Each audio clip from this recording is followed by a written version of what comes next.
The Devil and the Lady by Alfred Tennyson.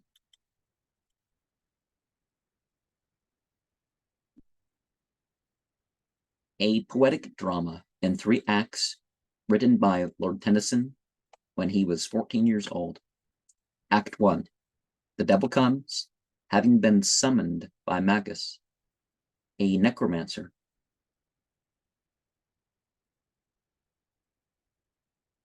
Well, there's a difference between a conjurer and a necromancer, so maybe we're going to figure that out. I come, oh, I come, at the sound of my name, from the depths and the caverns of hell where I lie. I can rush through the torrent and ride on the flame, or mount on the whirlwind that sweeps through the sky. What wilt thou have me do for thee? Shall I weave the sunbeams to a crown for thy bald brows?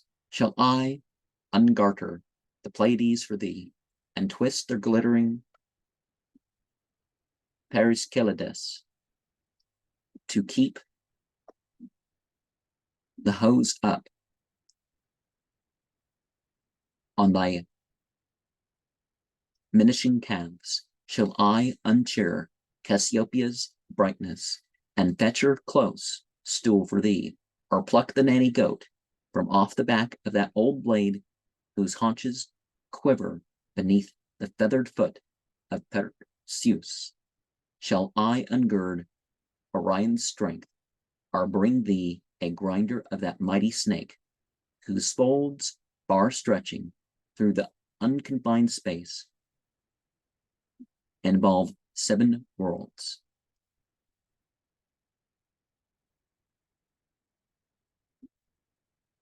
Periskelides means garters. Oh, it's one of those stories like that. You know, the Knights, the Holy Garter, and all that. The Magus said, "A truce with thine heroics, a murrain take thine ill-timed pleasantry. If thou art not the most impertinent devil that ever smelt bitumen, pray thee hear me. Affairs of high importance call me hence, nor would I borrow of that usurer procrastination, whose vast interest is almost higher than his principal. Procrastination, like the wayward tide, with imperceptible and secret course, gangs hourly on us, till that we are left no landing place whereon to set our feet. So lost and tangled is the maze of cares, protracted and put off from day to day." The devil said, "What is the end and purport of thy words, and wherewith can I serve thee?" The Magus said, "Thou shalt hear, for I forthwith upon the yeasty wave, with hasty expedition of swift oars, shall now embark, but to thee I commit, until such time as I retrace my way, my loving wife, to guard her chaste and pure, as stainless snow brushed by the windy wing of eagle on the stormy mountain top, are like the virgin lily, whose rare sweets, combining with the ambient atmosphere, do make a paradise of this fair earth, so delicate are its odors." The devil said, "Gentle master, I'd ride the chariot of the rocking winds, alarmed by the horn corners of the moon. I'd pluck the charmed flowers that flourish there. I'd visit far Arcturus, the bright length of the ecliptic and the spangled lyre, or that dim star which in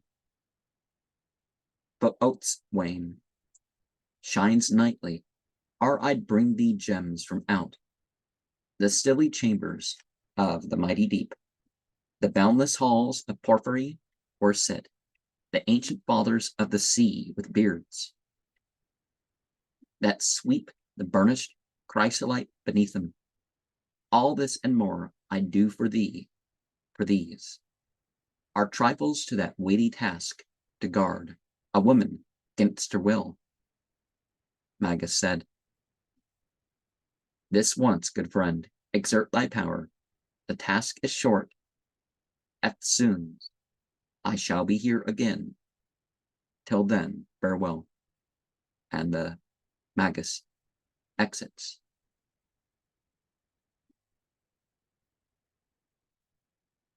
Well, perhaps it's just, the influence stops and she behaves herself. But then again, if she's chased, then that influence never, in that respect, never got too strong in the first place. Scene 2, the devil says, a very decent, tolerable task. Outwit a woman. That were difficult. Place in one scale my graceless devilship, her ladyship, and other. Wait us both. I do much fear me, lest her ladyship untwist my meshes, foil my purposes, and by her subtle intricacy of wit, mislead my choicest, noblest, nicest guile. The very fuscious and embrowned cheek of his satanic majesty might blanch before a woman's art. O Styx and Acheron! What depreciations, amulets, and charms! What exorcisms, crossings, and bead countings! What Ave Maries will be played against me! I value not your amulets and charms. The 20th part of half a rotten Murphy are a split pea, albeit I do confess me. I'm apt to turn tail on an Ave Mary and quail a little at a paternoster, except when it's said backwards. Remember me. When I was summoned up by the same Magus, and unto the same office, 'twas the dead of a most chilly winter, that I lit, I the grey, the morning, on a blue monk, and plucked him by the beard, whereat he shrunk, in all his sinews, like a sensitive plant, and chattered from the bottom of his cowl. Apaga Satanas Inquisium, whereat I tripped him up and laid him prone, holding close conference with his mother earth about the damage of his splintered nose, and having punched him fundamentally with my strong hooves, I left him bruised and battered as a beefsteak.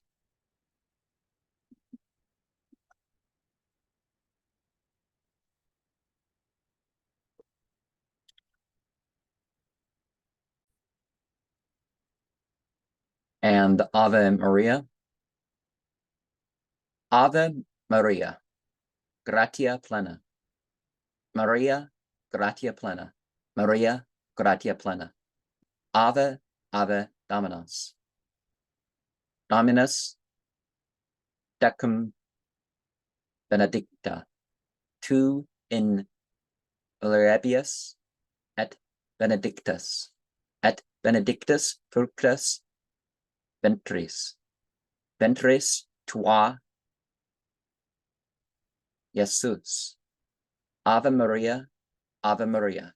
Mater Dei, ora pro nobis peccatoribus, ora pro nobis, ora pro nobis peccatoribus. Nunc et in hora mortis, et in hora mortis nostra, et in hora mortis nostra, et in hora mortis nostra. Ave Maria.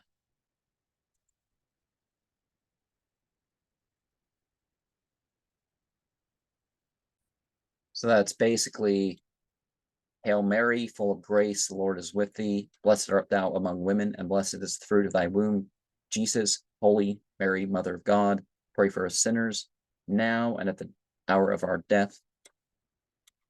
Amen.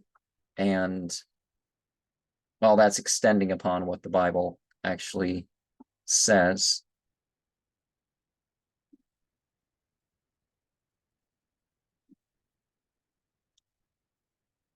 But honestly, whatever side you take, one would think that they would be told without specifically worshiping any particular saint. And the Latin version of what was originally an Essene prayer that had its versions in Matthew 6, verses 9 to 13, and Luke 12, 2 to 4. Our Father who art in heaven, it's really our provider. Hallowed be thy name, thy kingdom come, thy will be done on earth as it is in heaven. Give us this day our daily bread, and forgive us our trespasses, as we forgive those who trespass against us. And lead us not into temptation, but deliver us from evil. For thine is the kingdom, the power, and the glory forever. Amen. Pater Noster. It's metaphorical if you look at it that way. That's that father stage. So the rules and the skills, who's overseeing that? Qui es in talis. Now, heaven is, again, a metaphorical reference to the beyond. But other mythologies point out that, we have this conception of heaven as something created, and therefore God's not withheld by that. Sanctificetur nomen tuum.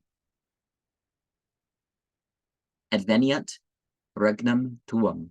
Fiat voluntas tua sicut in calo, et in terra panem nostrum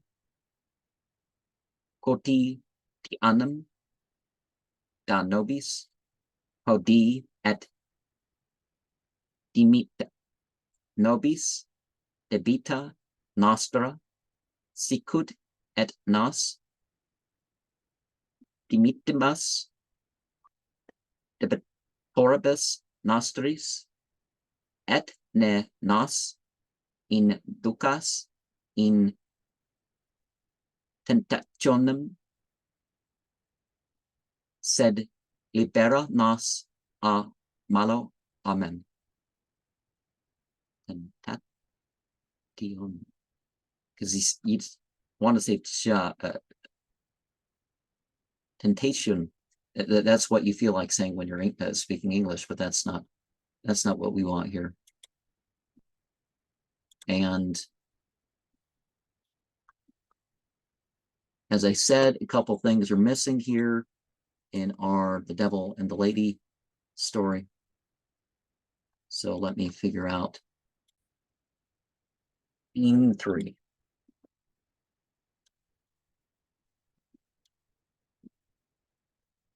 There is nothing on all this earth that's precious to him who owns it but anxiety. With heavy emphasis, I, the other scale, ore balances the pleasure on't. The rich ore is mixed with so much dross we cannot separate it. There gleams no blue speck in the clouded waste of the charged atmosphere, not more perchance than is enough to make a butcher's surtout, but minute after minute threatens us, lest in the misty wrappings of gray clouds we lose that island space of narrowing blue. The man who hoards a casket, shuddering, will press it closer to his aching heart. If the deep reed bed should but tremble to the wind that strays through its rustling depths, our wave its trembling shadows to the ambiguity of moonlight, so it fares with him who knows the windings of the world, and fain would cherish all that he loves from its intrusion. Distrust increases with increase of years. She is the firstborn of experience, and ye may know her by her stealthy shuffle, and the keen gray twinkle of her deep sunk eye, and the rejectings of her anxious front, to gaze at her own shadow. If ye greet her or pass your hand in hers, she will respond with an uncordial and relaxing grasp, as though she did repent of her courtesy in the doing o't. But from her counsel we learn that many a joyous flower, which disperses incense to every wandering air, fades off and grows to a poisonous berry which gives death to all who taste it, that the broidered side of life's fair tapestry, with its woven groups of gloomy imagery, and the inwrought splendor of flower and fruitage, showeth fair to the eyes of inexperienced immaturity.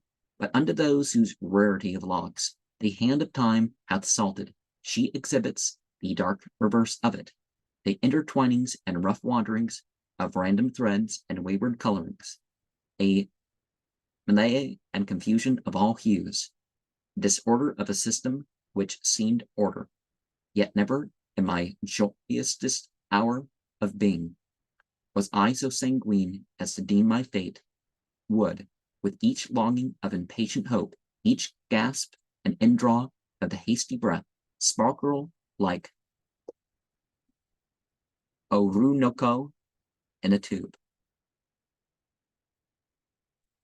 That's supposed to be the commonest tobacco at some point, which even as it ignites and inflames doth change to bitter ashes. And okay, that was what the Magus said.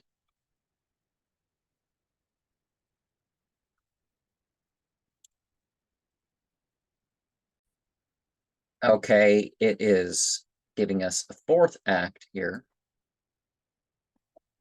Amoret enters. The Magus says, "Here, Amoret." A word with thee. Amoret said, "Proceed." The Magus said, "I am called hence by strong necessity."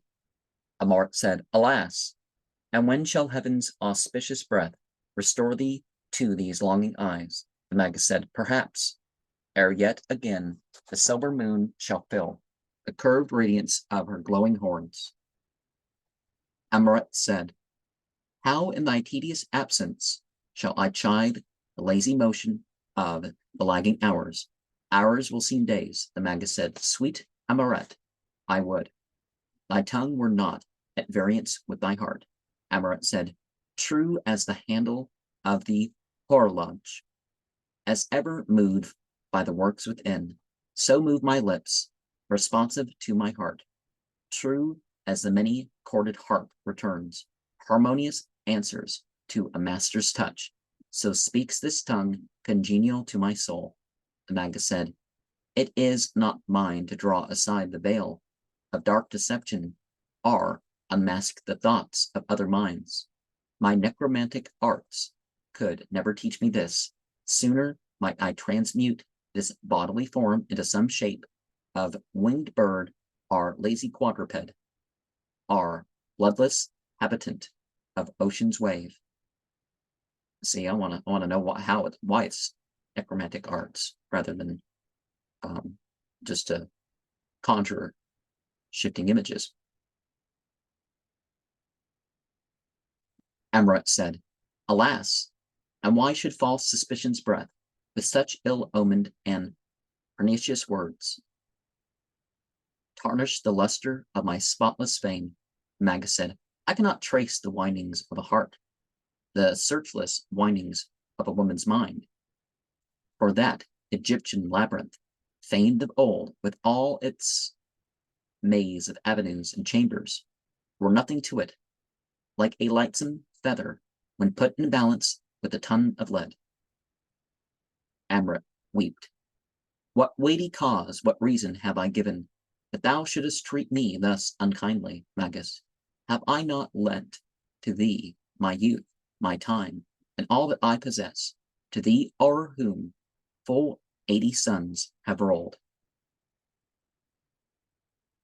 While these young eyes have barely seen a score, yet would I live, embosomed in the fullness of content, did not thy temper, fretful and morose, still find new themes to harp upon and rail, making the shadow of a sound reality, and the thin air solidity of substance. For thou art jealousy personified, and remember, a score is 20. So the Magus said, pass not too harsh a judgment on me, Amoret. Causes, however slight, do oft give birth to the same effects as spring from weightier reasons. The little burning tapers, tremulous ray, and the inexhaustible fount of fire, which lives and emanates from the great sun, would move the dial's circling shadows equally. And if thy nature in itself be fickle, remember that the windy vein will veer to the heavens' lightest murmuring, as well as to the strong tempest's chidings. One light word, one thoughtless look, may lead frail spirits as far as the vice premeditated. Who shall know man or freely explicate the many folds of character, or who shall bear the lamp of subtle scrutiny into the deep recesses of the heart? Each being is a world within himself, a complicated engine whose mainsprings are circumstance and habit, and were the space of limited life a chain of centuries, and each particular minute employed in the developing another's nature, 'twere all too short for the purpose. I have lived long, and shall live longer. I have mixed with life in all its variations. I have fixed the camp, the court, the mob, the riotous tavern, the unruly hell, the penetrated hovel, the high place. I have had friends, and they were steadfast, enemies, and they were bitter. I have wandered far from the utmost Arctic to its opposite. I have seen the thievish Russe, the crusty Spaniard, the bold, brave Switzer, the free-hearted Scot, the musical Italian, the proud Anglo, the volatile, light-heeled Frank, the sleepy Turk, the money-loving and broad-based Mynheer. Well, for good and bad, people are in and outside of the whatever stereotype people try to say is the thing. Amrit said, illiberal innuendos and dark hints are gendered of suspicion. She who views all objects through a mighty magnifier and multiplies to her diseased vision, accumulation of anxieties. And see, expressing suspicions where there's not the witnessing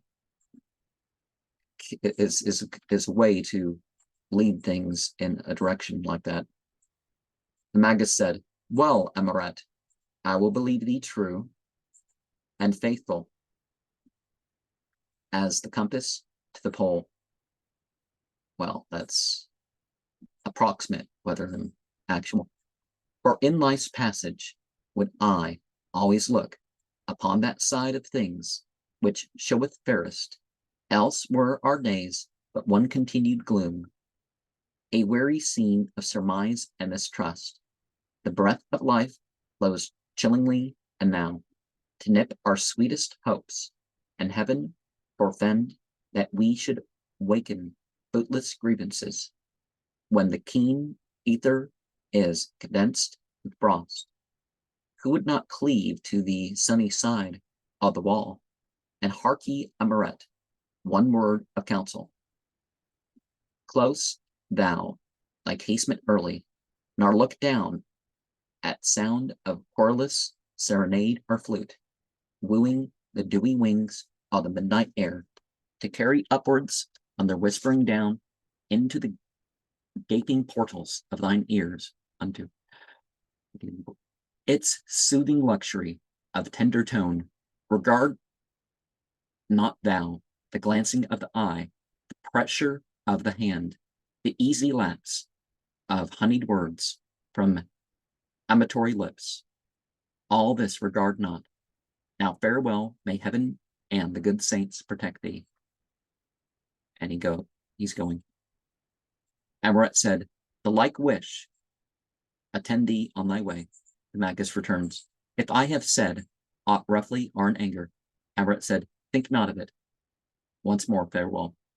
The Magus said, farewell, I own good Amoret, and if my humor should sometimes show testy, impute it all unto the love I bear thee, which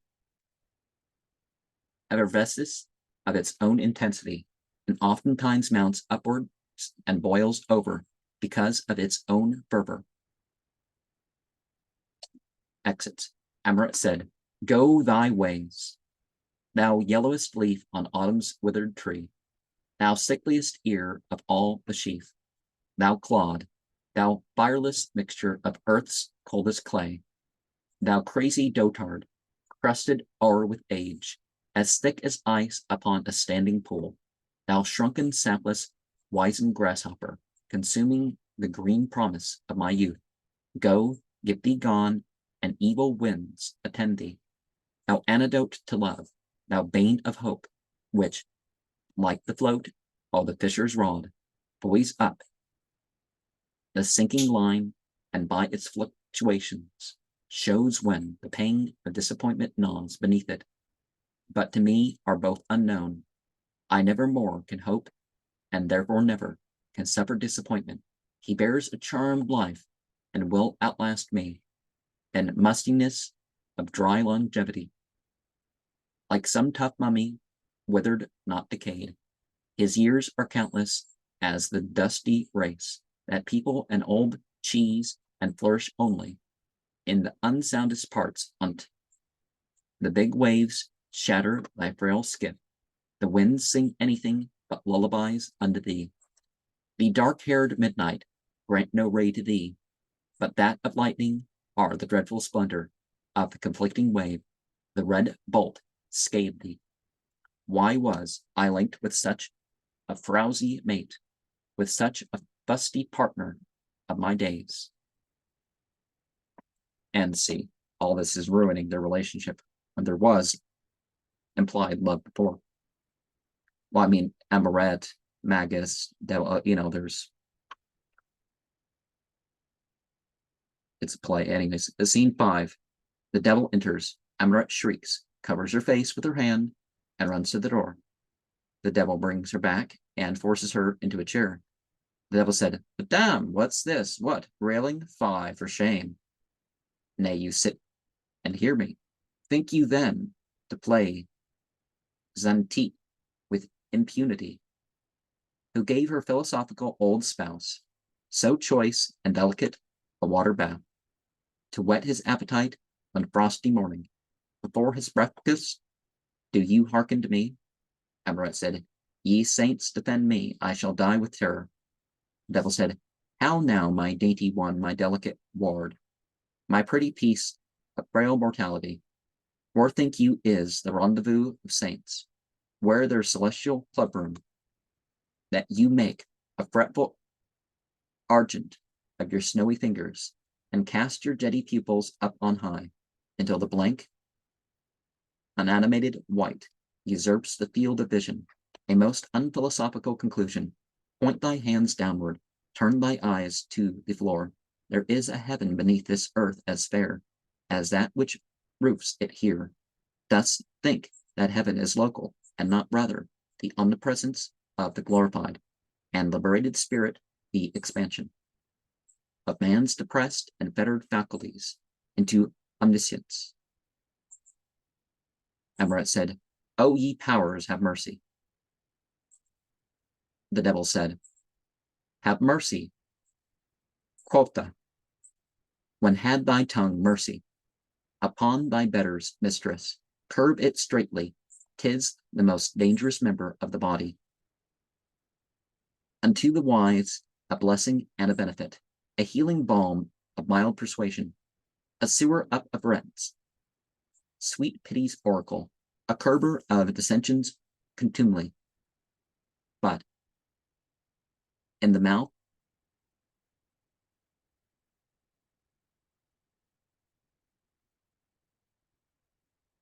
of the improvident, worse than an adder's fang, it prompts the brain to hatch, the hand to execute, the heart to shake off consciousness, and the back to throw away the burden of restraint, the saucy foot to spurn authority. Faith and troth, madame, if my fates had bid me to tread the thorny path of life with thee, if the indissoluble, firm-knit chain, a fixed alliance in its sacred bond, had joined the fortune of thy stars with mine, would I become a target of your taunts, the mark and butt of your unruly tongue?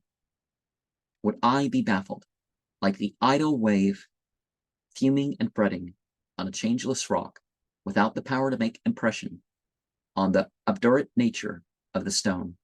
Would I be hurried like the dust of the earth, with every gale of passion to and fro, or be the plaything of your haughtiness to gibe and sneer at? And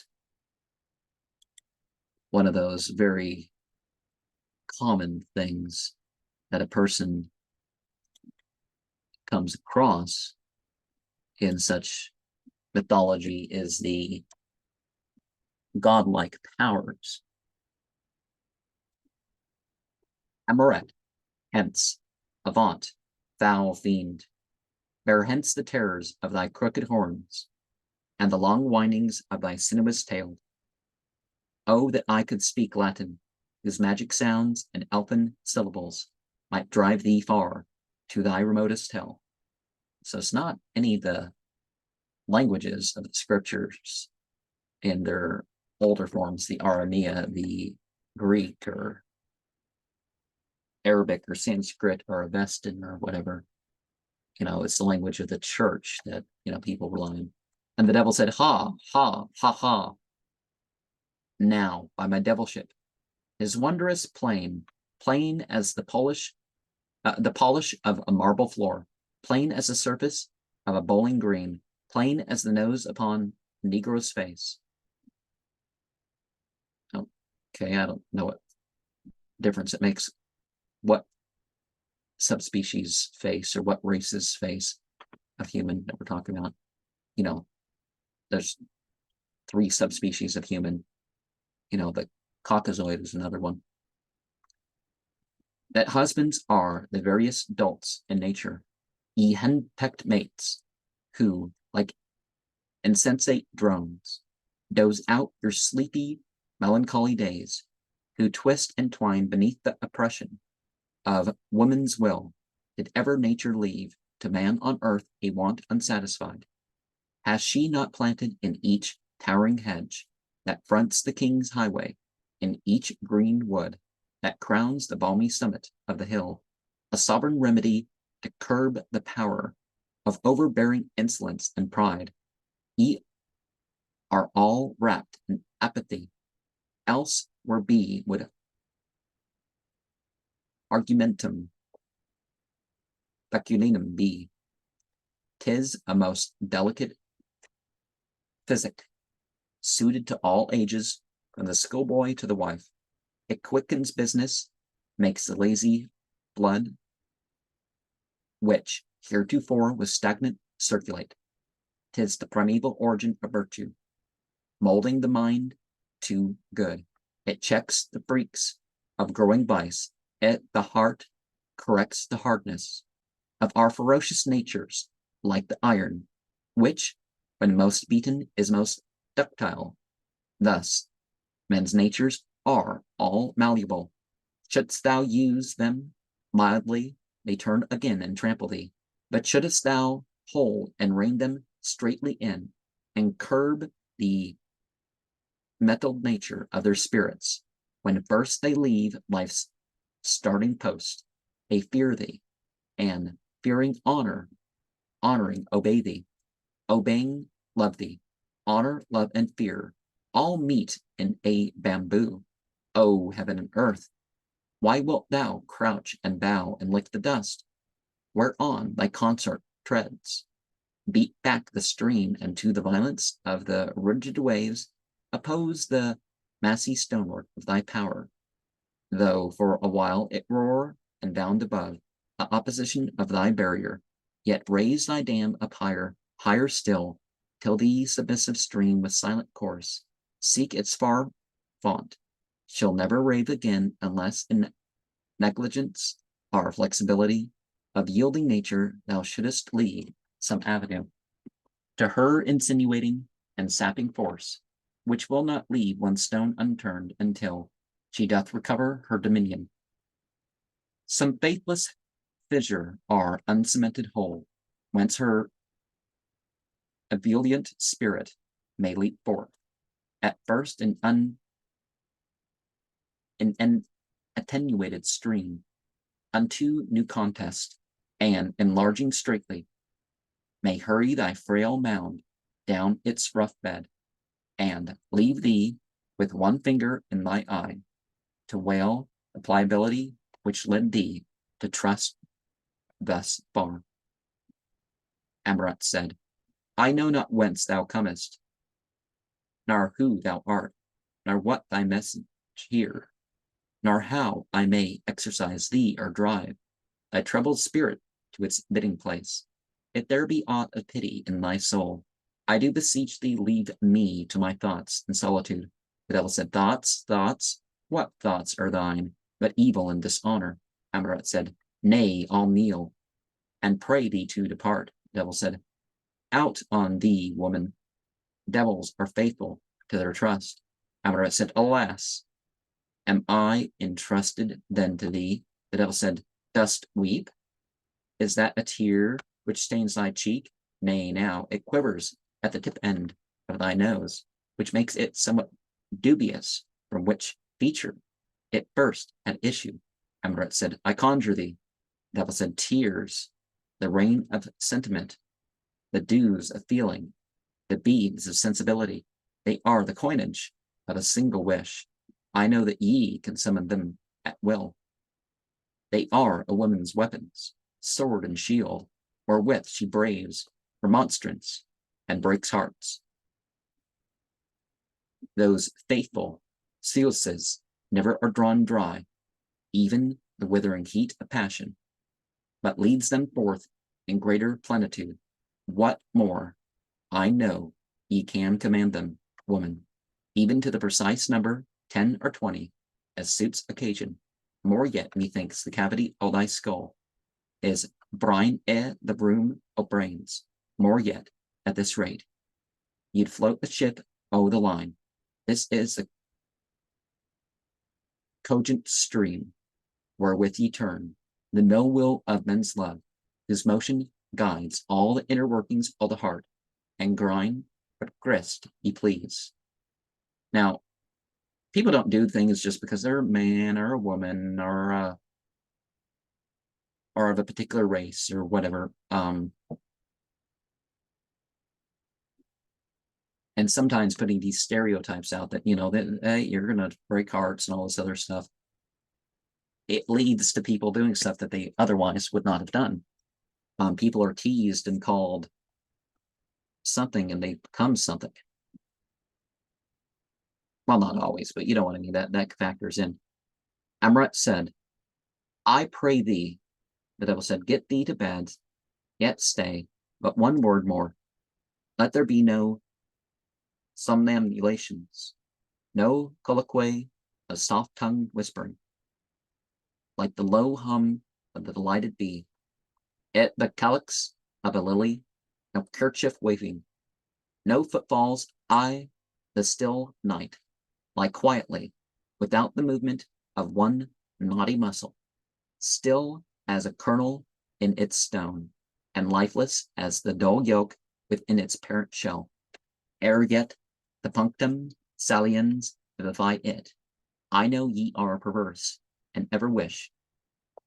Augur my wholesome admonitions, to run obliquely like the bishop at chess, but I'll cry check to ye. I warrant ye. I'll prove a stalemate to ye. Half aside, Amaret says, in all consciousness, my mate is stale enough. The devil said, dost mutter? How?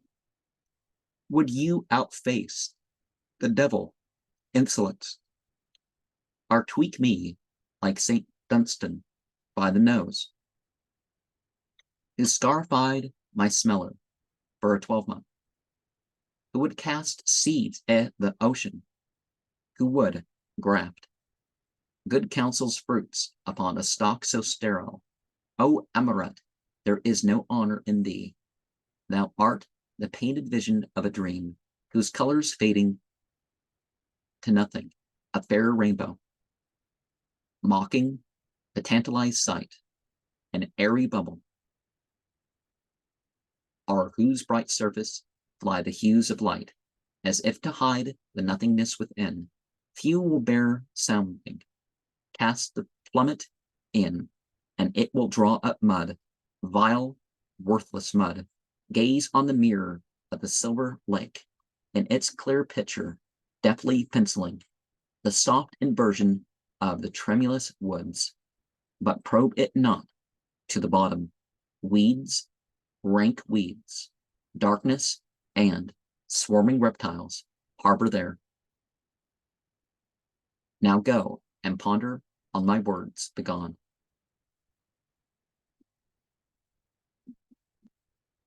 I mean, what's wrong with a bunch of reptiles, huh? Oh, you don't want crocodiles or alligators, but got to be careful snapping turtles too. But even then, you can watch from afar and all that.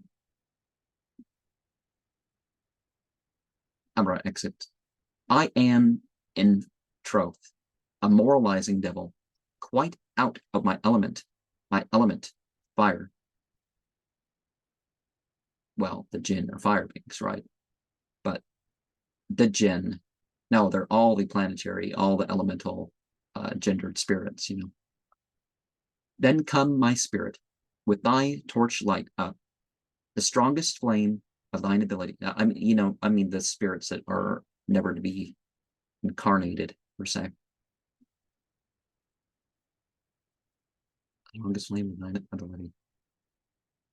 Use all thine efforts, work thy passage as the restless rushing of a fiery flood within the hollow and sonorous earth.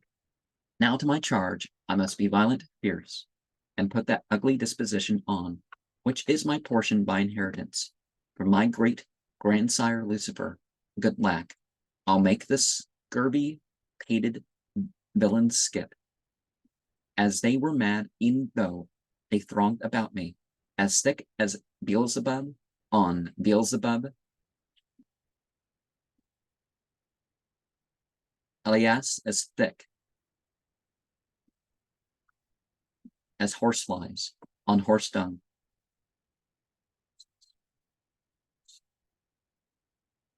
'Twill be a troublesome office, nay, by Phlegethon, I'd rather be the chilly watch, whose voice sounds midnight through the length all the hazy straits, in some great city by the misty light, oh, the fumigated moon, than guard a woman. When will the reign of feminine intrigues, of female politics and folly cease? It will be much about that time, methinks, when this dark field of earth shall be sowed thick with the gay stars of heaven, joyous, and the keen plowshare shall trench deep furrows in the inverted sky, when his triple metered holiness shall become an errant Protestant, and all their eminences shall be unboiled into the humility of black canonicals, when a second Becket shall thunder excommunication from out his lordly see of Canterbury. Sometimes aliases are, it's instantly known when you hear it that it's an alias.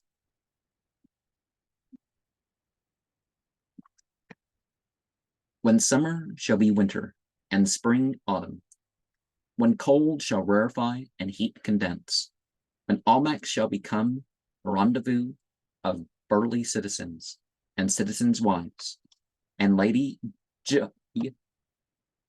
wearied shall throw down the reins of fashion and think better things, when high-souled man shall walk upon his head, when Colonel Bay shall shake hands with decency,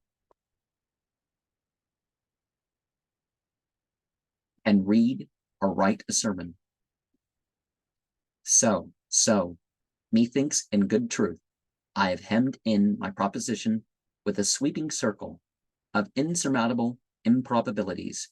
Yon taper sinks at the socket, time wears quickly, yet treads in shoes of felt. What is o'clock? Going to the timepiece. Half after midnight, these mute moralizers, pointing to the unheeded lapse of hours, become a tacit, eloquent reproach.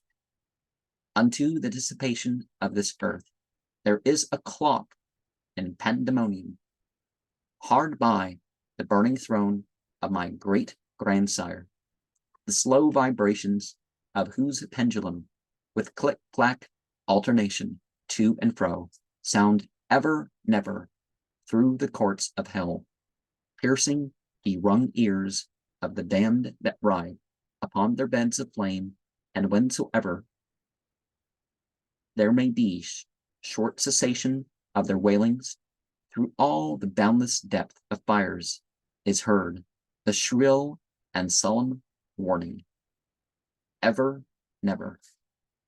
Then bitterly, I trow, they turn and toss, and shriek and shout to drown the thrilling note, looking again at the timepiece, half after midnight, wherefore stand I here, methinks my tongue runs 20 knots an hour, I must unto mine office, exits abruptly. And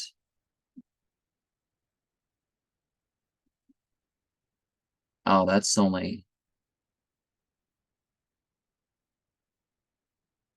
just the scenes for the first act.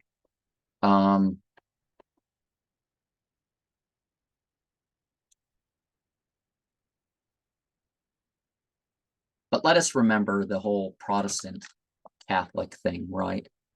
That, I mean, they should both know they aren't the Church of Jesus or even Paul and his buddies. Act 2, Scene 1. The Magus's cottage, with the wood and lake in the distance. The devil enters and takes his station before the cottage door, attired in a cap and gown. The devil says, the starry fires of yon crystalline vault are waning, and the airy-footed night will soon withdraw the dismal solitude of her capacious pall, wherewith she clouds yon mighty and illimitable sky, placing a death-like color in all things, monopolizing all the varied earth with her dim mantle. The effects of all these star and planet positions are rather negligible, but the astrology as something determinative of character and all that sort of stuff, predicting the future and all, it is definitely one of those, devilish tricks. And there's a pause, and the devil continues. O ye eyes of heaven, ye glorious, inextinguishable lights, high blazing mid the lone solemnity of night and silence shall the poor worm, man, the creature of this solitary earth, presume to think his destiny enrolled in your almighty everlasting fires, shall this poor thing of melancholy clay, this lone ephemeris of one small hour, proudly suppose his little fate inscribed in the magnificent stars, what have the worlds of yon o'erarching heaven, the ample spheres of never-ending space, to do with man? And some romantic visionaries have deemed this petty clod the center of all worlds. Nay, even the sun himself, the gorgeous sun, pays homage to it. Ha, ha, ha, poor man. Thou summer midge, O ye, shine bravely now through the deep purple of the summer sky.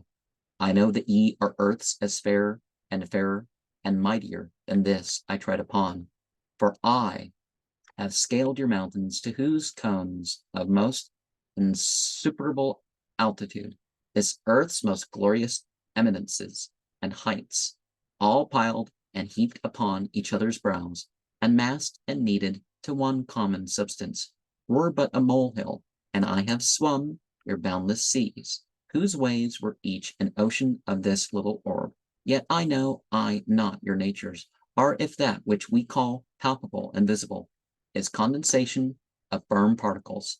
O suns and spheres and stars and belts and systems, are ye not? Are ye realities or semblances of that which men call real? Are ye true substance? Are ye anything except delusive shows and physical points, endowed with some repulsive potency? Could the omnipotent fill all space? If ye are the least atom in ye are the least division of that atom, if least can dwell in infinite divisibility, should be impenetrable, I have some doubt if ye exist when none are, by to view thee, if your being alone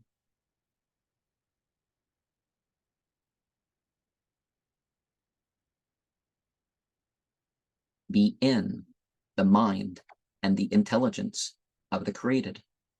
Should some great decree annihilate the sentient principle, would ye or would ye not be non-existence? 'Tis a shrewd doubt. Some of that sentiment is in The Mysterious Stranger by Mark Twain, Samuel Clement, but let us remember that there's something, people say there's solar worship or there's planetary worship, but there's something beyond that. There's this idea of something beyond the created and causal. And there was a sound of footsteps heard. But softly who comes here? What stealthy foot invades these secret woods? 'Tis some Alcinous or Eurymedon who haunts this wild and wanton amoret, perchance some smooth-chinned tyro just emerging from hobble de hoyhood's twilight, and elated with the dark sproutings of incipient beard, are some sleek monk enveloping the bronze of his dark cheek beneath his rusty cowl. Now will I cloak myself and thus conceal this grim, fantastic nose and these wide lips, that staring shew the black and knotty teeth, that fence my jaws like hedge stakes. I have lost much of original beauty since my fall. Now will I smooth the harshness of my voice into a feminine croak, tuck up my tail, and thus unsex myself. Draws the hood over his face. Scene 2.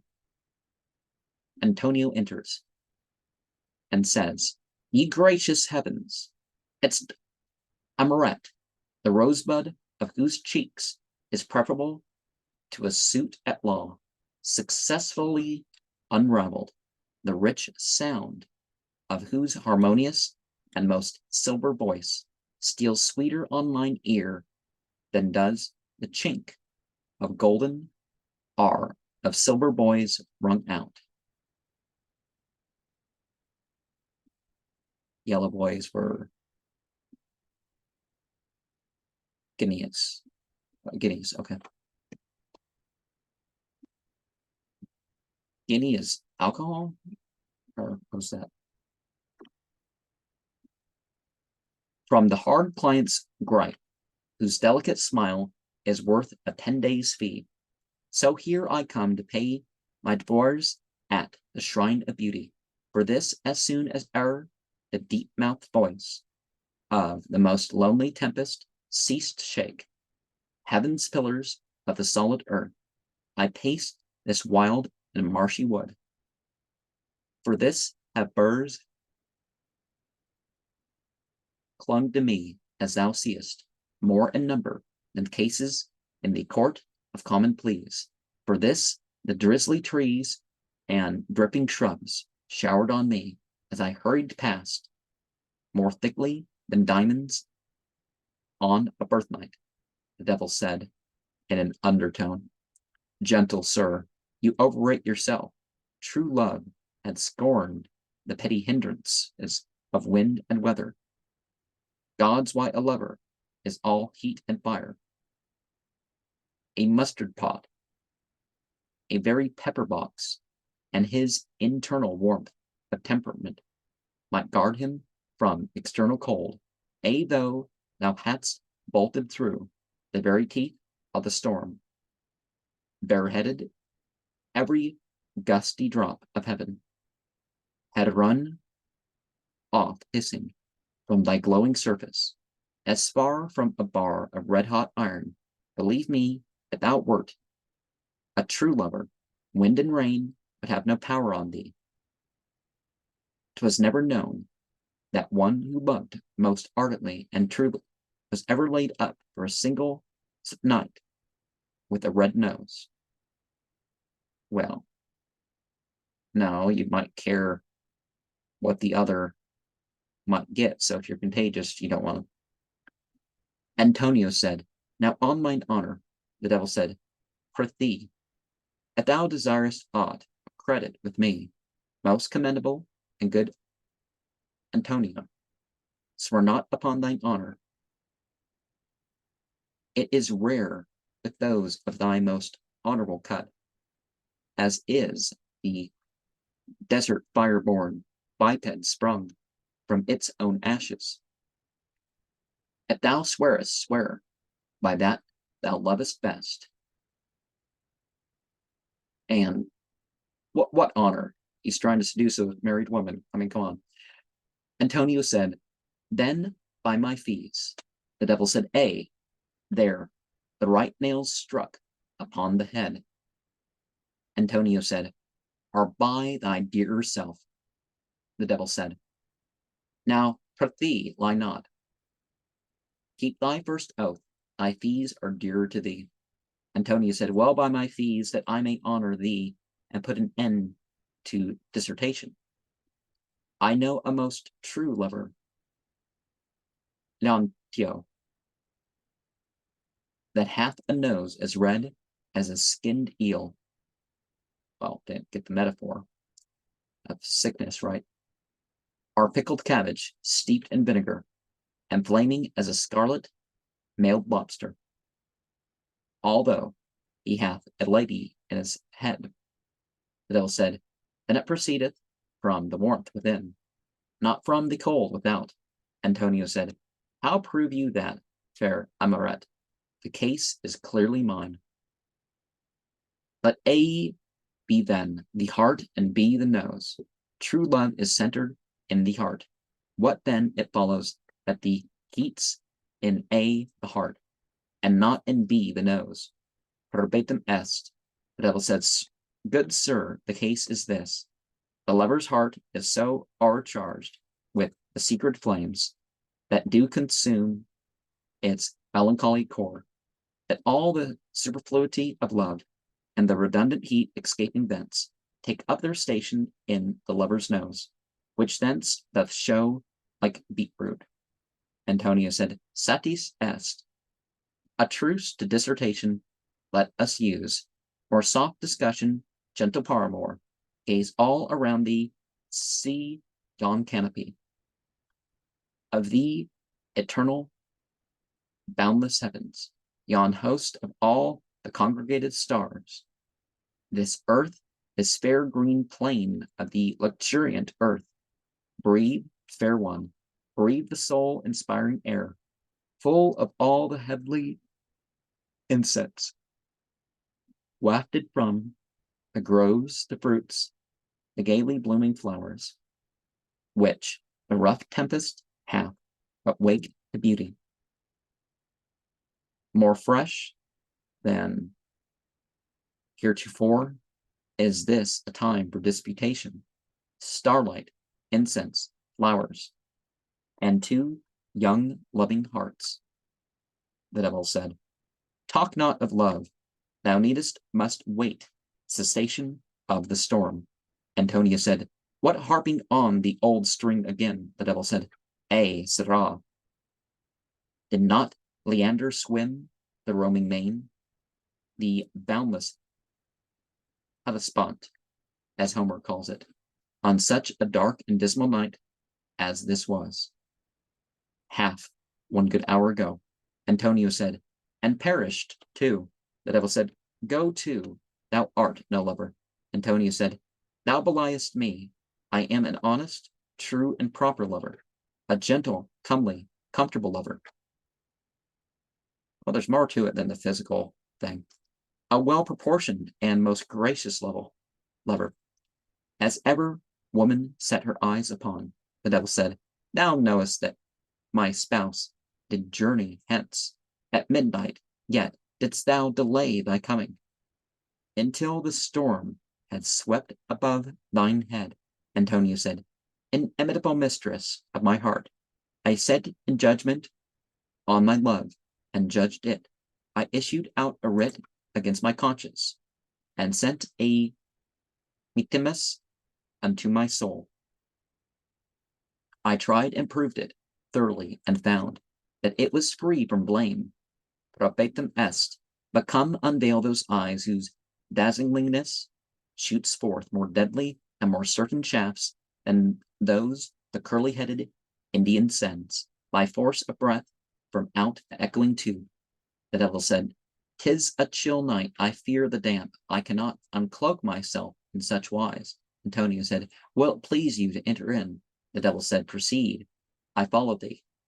Well, just like vampires, I don't think you should let them in, right? Antonio said, thy deeds do give the lie unto thy tongue. Thou art as motionless as Lot's wife. The devil said, begone. On pain of my displeasure, hie thee hence.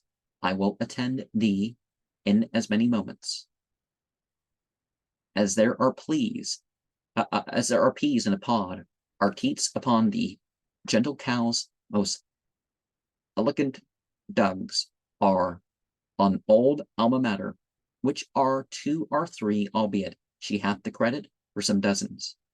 Antonio exits the cottage. The devil throws up his hood and proceeds. And then we'll arrive at scene 3.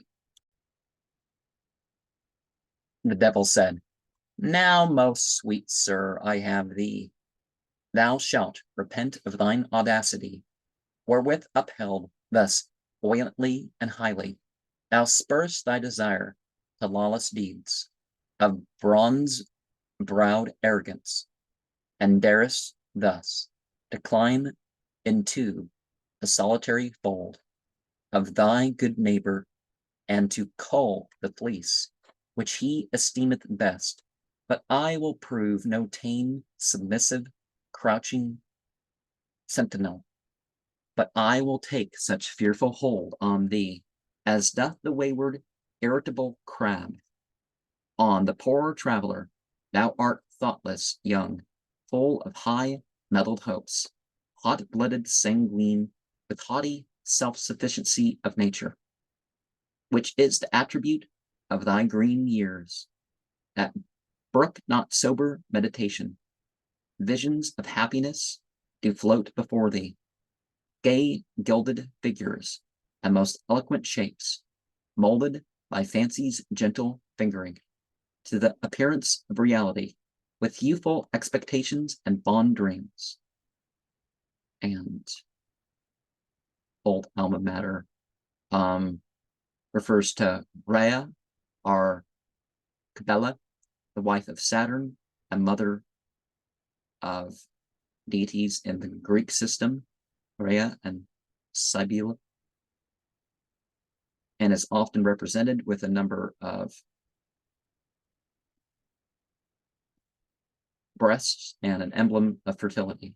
That prognosis of meditation is the happiness to float joyous skill with figures and most eloquent shades, folded by fancy's gentle finger into the appearance of reality, with youthful expectations and fond dreams, all rendered sunlike by the light of youth, which glances on them, flit before thine eyes, but these shall be pinched out of thee airborne. There shall be no sound place within thy person. Thou shalt be all the colors of the rainbow, with bruises, pinches, wheels at Guatera, and various as the motley colored slime, which floats upon the standing pool, wherein to breed all kinds of reptiles, creeping things, vile jellies, and white spawn, and loathsome newts.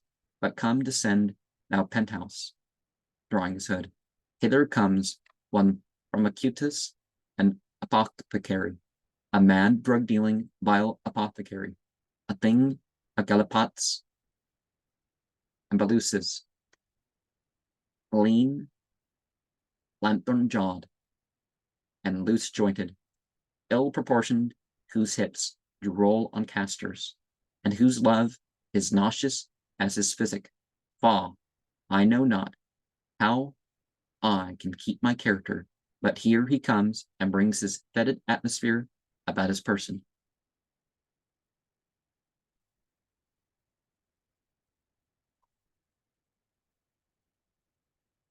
Scene 4. Well, see, it's not about the personal thing, but see, part of the thing is this devil is distinguishing himself. He's a fire being, and the humans are the clay beings, and,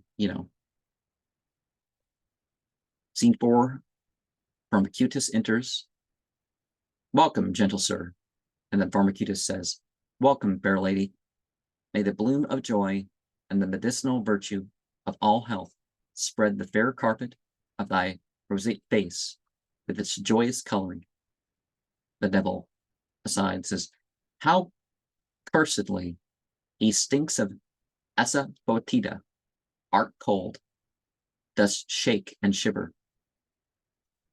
Pharmacutus says, marry do I. The devil says, what? Didst not escape the tempest? Pharmacutus says, no, faith. I am half palsied with frigidity.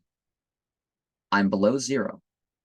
I am perfect ice, congealed to all intents and purposes, my nose, my ears, and each particular toe, will quote their station, hark, my grinders chatter, like castanets are fulling mills, let's in, and hark ye some of Magus's brown stout. I'll smoke a pipe of comfortable shagtail. By the fireside with thee, will let us in. The devil said, presently. Pharmacutus said, death, madame, instantly. Thaw me with a look, a loving look, from the full luster of thy melting eyes. Blood, thou art hooded and pent up as tightly as a sea urchin. The devil said, it's not fitting for thee. Didst thou not talk of nose dropping? Pharmacutus said, madame, the storm hath left a chill in the air to stamp. Rheumatic mist are whitening in the marshes, and pale-faced ague wanders all abroad. But let us enter, Here Antonio half opens the cottage door and exclaims, where art thou, fair one? The devil said, here, Sevra, with this gentleman. Antonio comes forward. How now? What with this scurvy rascal, this poor drug, this compound of all ugliness, this dog, this epicwanha, this emetic, this wall-eyed monster, this anomaly, this piece of speckled parchment, this vile patchwork, whose sallow and carbuncled face resembles a red design upon a yellow ground. Pharmacutus says, pills, plasters, powders, poultices, what now? Antonio says, sirrah, I'll knock thy grinders down thy throat. Pharmacutus staggers backwards. Bowl, borax, blister, balsam, bark, what now? Antonio says, thou hocus pocus of deformity, thou scum, thou outcast of society. Pharmacutus says, galls, garlic, ginger, guiacum, what now? Antonio says, I'll punch thee into jelly, scatter thee to the four winds of heaven, thou scarecrow, thou. The devil says, good words, sweet words, Antonio, for thee. Pharmacutus says, bless thee, my honey of squills, my oil of almonds, bless thee. Thou hast a good heart. Antonio says, how, you sorry rascal? Do you make love to the lady? Pharmacutus said, mercy on us. And before we go on, where's that note? I don't see where that is. Bowl, Armagnac is an astringent earth brought from Armenia and used as an astringent and septic. Bowl, okay.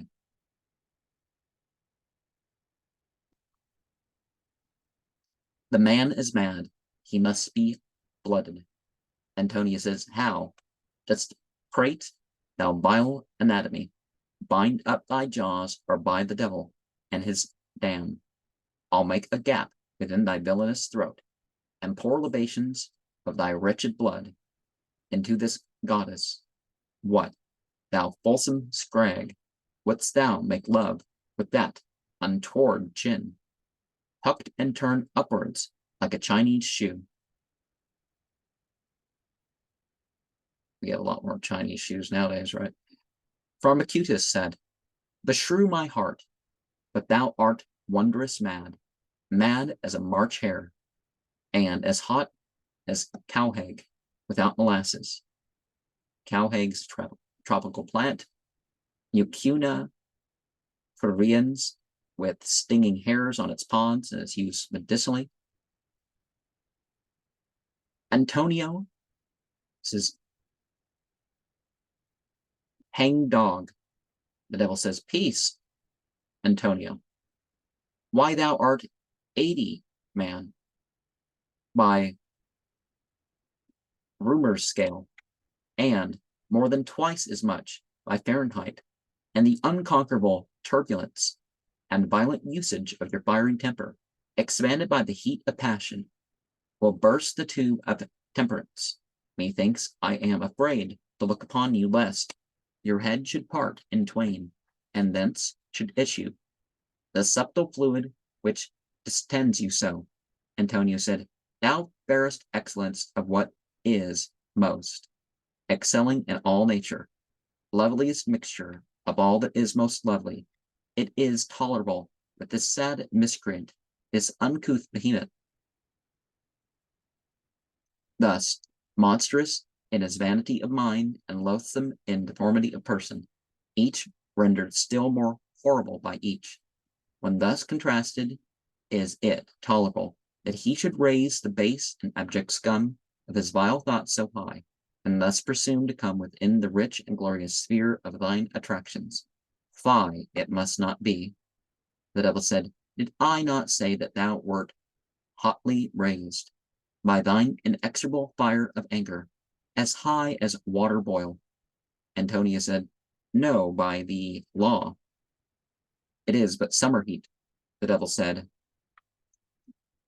I, prithee, cloak not thy faults beneath the coloring of fairer names, nor modify the wild unevenness of thy capricious disposition with sounds of softest import, for I faith thy spirits boil at least. Antonio said, that fusty wretch hath roused them up to fermentation. Pharmacutus said, sir, you are as bitter as alum. Antonio said, you as foul as your own thwarted pills. Pharmacutus said, and you as brisk as bottled beer. Antonio said, Do you chop logic with me, you dunderhead? Barbacutus said, Who? I, sir? No, sir. Antonio said, Sirrah, if thou presumest to give thy fool's tongue the damning license of a repartee, I have the substance of thy cursed brains pounded and beaten up in a red-hot mortar, and with a burning pestle of thine hide will I make ass-skin breeches. Pharmacutus said, Mercy on us. The man is hypochondriac or hysterical. Here, here, bring spirits of hartshorn and burnt feathers, and clap hot bricks to his feet. Antonio said, I'll knit thee up, and thou shalt hang in mid-air as prettily as a vile cur that sucks hen's eggs, while I will sing thy parting elegy, and thou shalt beat the due observance of time with thy unwieldy toes. Thou shalt be balanced as neatly as a difficult case between two able pleaders. The devil said, Fie, Antonio, fie. Excess of violence becomes thee not. It sits as ill upon thy shoulders as love on an old maid with a humpback. And don't just threaten, it can get people in a world of situations. Antonio said, R. On the same Pharmacutus, ha, ha, ha. Pharmacutus said, Now by Hippocrates, by Galen, Kellus, and the great Boutell, the dazzling sun, and star of medical science, I do think thy wits are on the turn. Let's feel thy pulse. If feverish or low, give me a flesh bruise,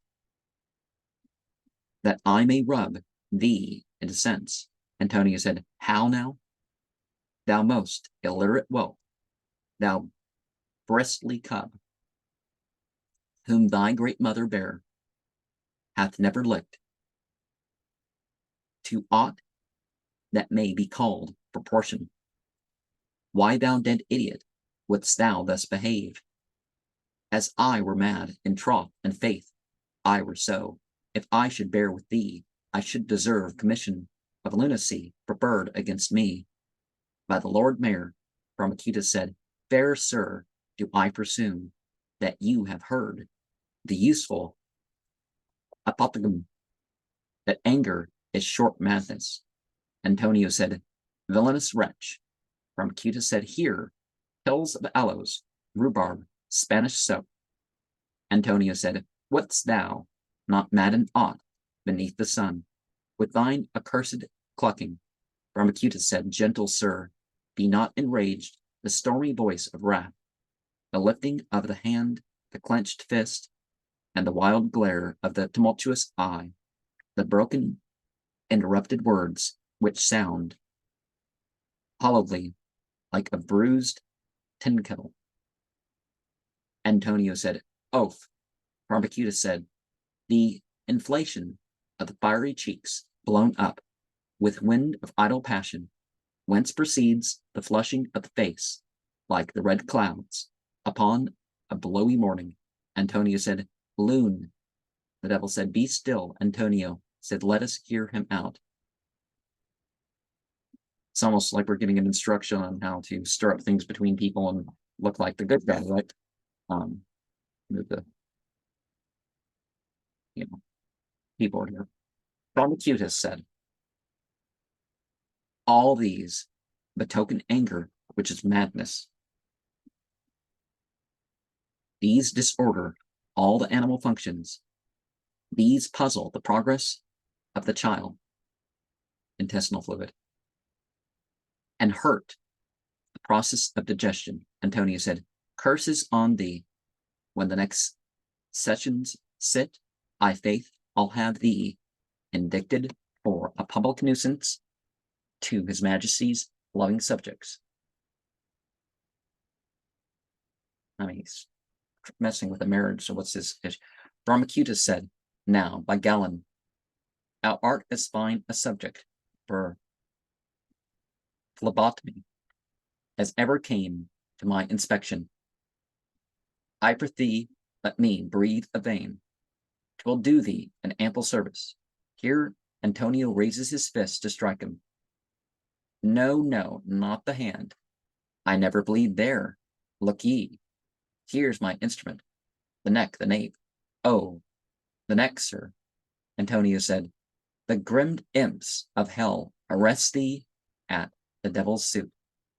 The red fiend ride thee into chancery, which is the worst curse I can vent upon thee. The devil said, a most ungentlemanly wish, Antonio, deserving abjuration, a propos. The devil is an ill thing to be jested with. What if he should be standing by thee now, speaking as I do, dressed as I am? What if his tenebrious bitumanship should be in hearing of thee? And certainly even your enemies, you want them to be guided so that they're not, enemies anymore in that respect, right? Antonio said, why, Amoret? Thou art an angel, and he dare not venture. The devil said, a fallen one, I grant thee. Antonio said, if a fallen one, so many sparks of thine ethereal nature yet linger round thee as to make thy presence a portion of the heaven thou hast fallen from. The devil said, older and wiser, my good counselor, an hour may change thy humor. Antonio said, the section of one small minute, if 'twere spent with thee, nay, the minutest point of time in which the inconceivable velocity of light can travel through one barley corn of the blue ether, were enough to raise me, providing always it were spent with thee, from out my present humor, which is that of the strong sea when in its rigid advance, bruised by the inroad of a vassal river, are checked, plaintive, face to face with the defendant. The devil said, in the mind of youth and pertinacious inexperience, a hasty judgment showeth like green fruit. The more unripe and immature it be, the harder clings it to its parent bough. Antonio said, thou art the first of thy sex that ever found fault with the judgment of that man who called thee angel. I am immutable and nothing save the love I bear thee. But behold, who isn't come swaggering hither? Why, what wants he here?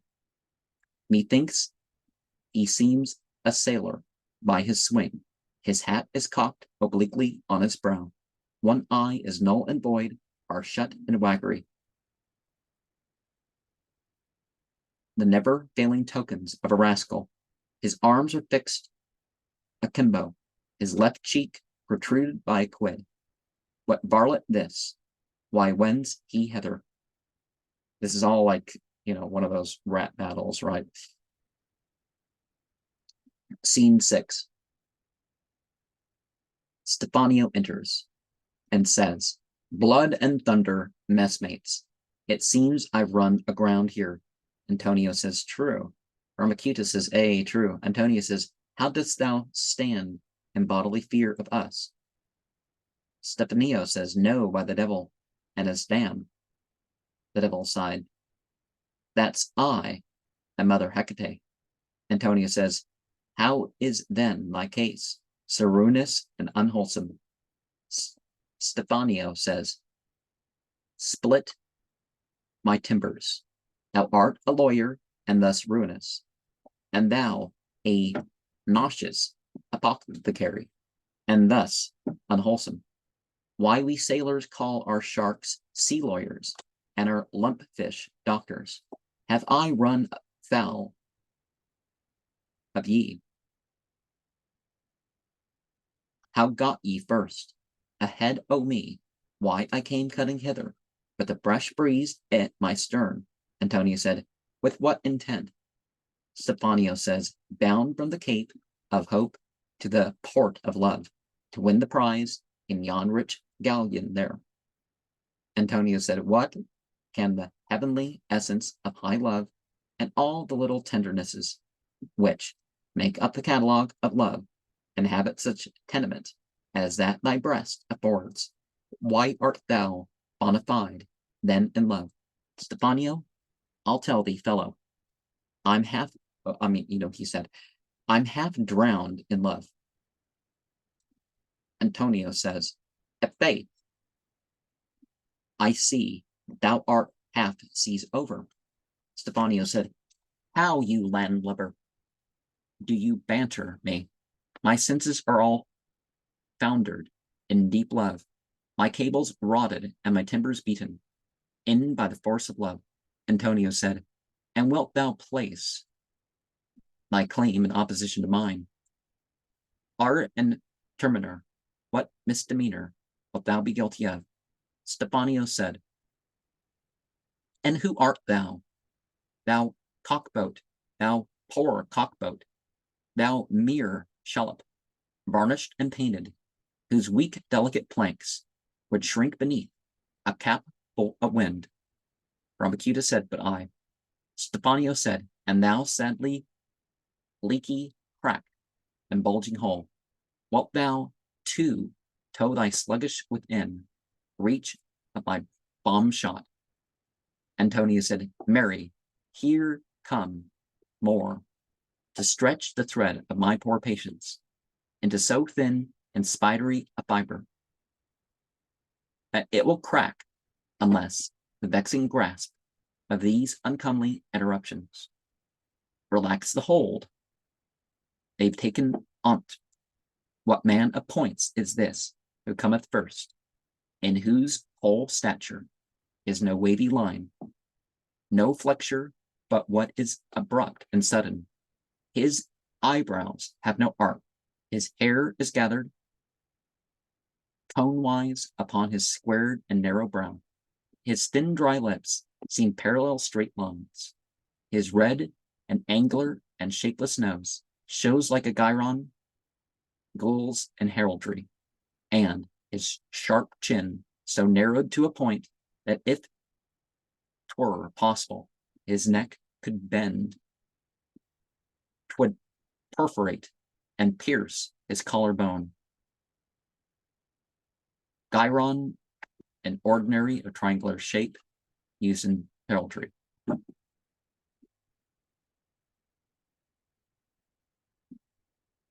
Scene 7. Enters Angulo, Campano, Benedict. Angulo says, my most glorious luminary, round whose light, attracted by thy majesty of grace, we make our lowly revolutions. Exert not thy centrifugal force upon me, but gently lead me to thee by the power of thy centripetal might, that so I may by due progression fall within thy arms. Campano said, faith, 'tis a garrison well curtained, and it hath much of crown work. Stephanio says, so say I. Ho, madam, lower your colors. Angulo says, prithee heed us, nor shroud thyself in envious eclipse. Thou seest we encompass thee like satellites. The devil said, right, Angulo, and sooth it gratifies my woman's vanity to see you stand thus, myself the center of the circle which my charms have bowed unto my vassalage. But there be those among you upon whom my looks fall distantly, and those on whom the soft expression of mine eyes emits a nearer and more partial ray. Angulo says, nay, pardon me, the radii of a circle are all equal unto each other, my good Amoret, the center of it equally removed from any point in the periphery. Benedict says, take heed not of the ungodly. I do come to give thee ghostly consultation, to find thee thus encircled with a crew of most ungracious sinners, led astray by machinations of the evil one. The devil said, true to a hair. Benedict said, now by our blessed Lady, hearken not to these fleshly minded men, vessels of wrath, the stumbling blocks of life, whom God requite hereafter for their deeds. But let us go and count our beads together. I have a piece of the true cross, enclosed in crystal, which I'll show thee. Pulling the devil after him. Stephanio said, avast, avast. He, get under way, my lads. What's all at anchor? Yare, yare. You see he's towing her away. Campano says to Benedict, and so you think to carry it by sap. Well, countermine you go. Halt, holy rascal. Benedict says, Ave Maria, what a speech was that. Oft sinner, look ye, here's the blessed Virgin, showing her image. Wouldst thou impede the saving of a soul? Well, that sort of thing only works when others believe in it, but yeah.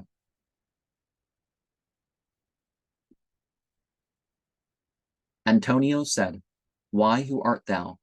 Who with thy raised forehead, curled lip, and arched brow, wouldst beat us back, squinted through thy green leaky eyes, and shaking thy carroty locks, thus smoothly combed upon an austere front, who treadest on this earth as though thou wert not of it.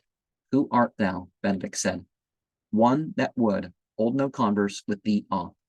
My soul rejects thee, sinner, and my hair doth bristle at thy gross impiety like some baited boar when blown on by the breathings of the rude dog. Antonia said, thou hog in high wind, thou barrel-bellied sanctity.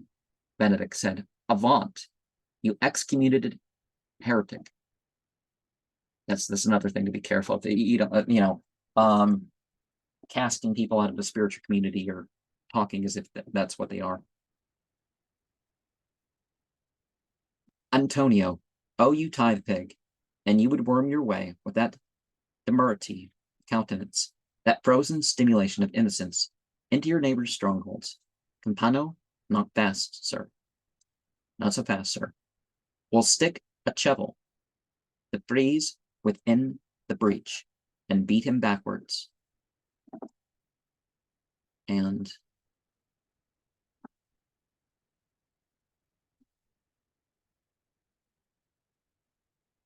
Benedict says, cooling himself, Ave Maria, what a speech was that of the sinner. Look ye here. Somebody copied by hand, and this is what we have here. Look, here's the Blessed Virgin, allowing her, what's thou impede? Okay. Already had that. Okay, what's the last one? Beat him backwards. Okay, this is handwriting.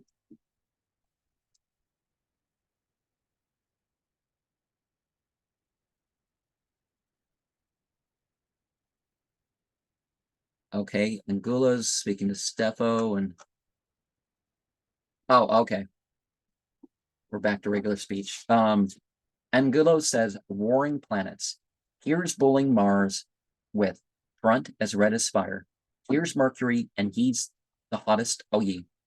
And also, as they say, the Prince of Thieves, with this old crafty Saturn who exceedeth the rest in bulk, and all at variance. For Venus, why, who'll square the difference? Stephanio says, the ship yaws. The devil says, gentlemen, this is not fitting, that ye with noisy and contentious brawls and dissonance of tongues should thus disturb the sober, drowsy, stealthily footed night, and rudely wake her echoes, shaking thus these peaceful dewdrops from the boughs above us. Rather come in, and if ye be inclined to exalt your voices, send them forth in songs, glees, catches, merry madrigals, and such like, till the roof totter o'er ye.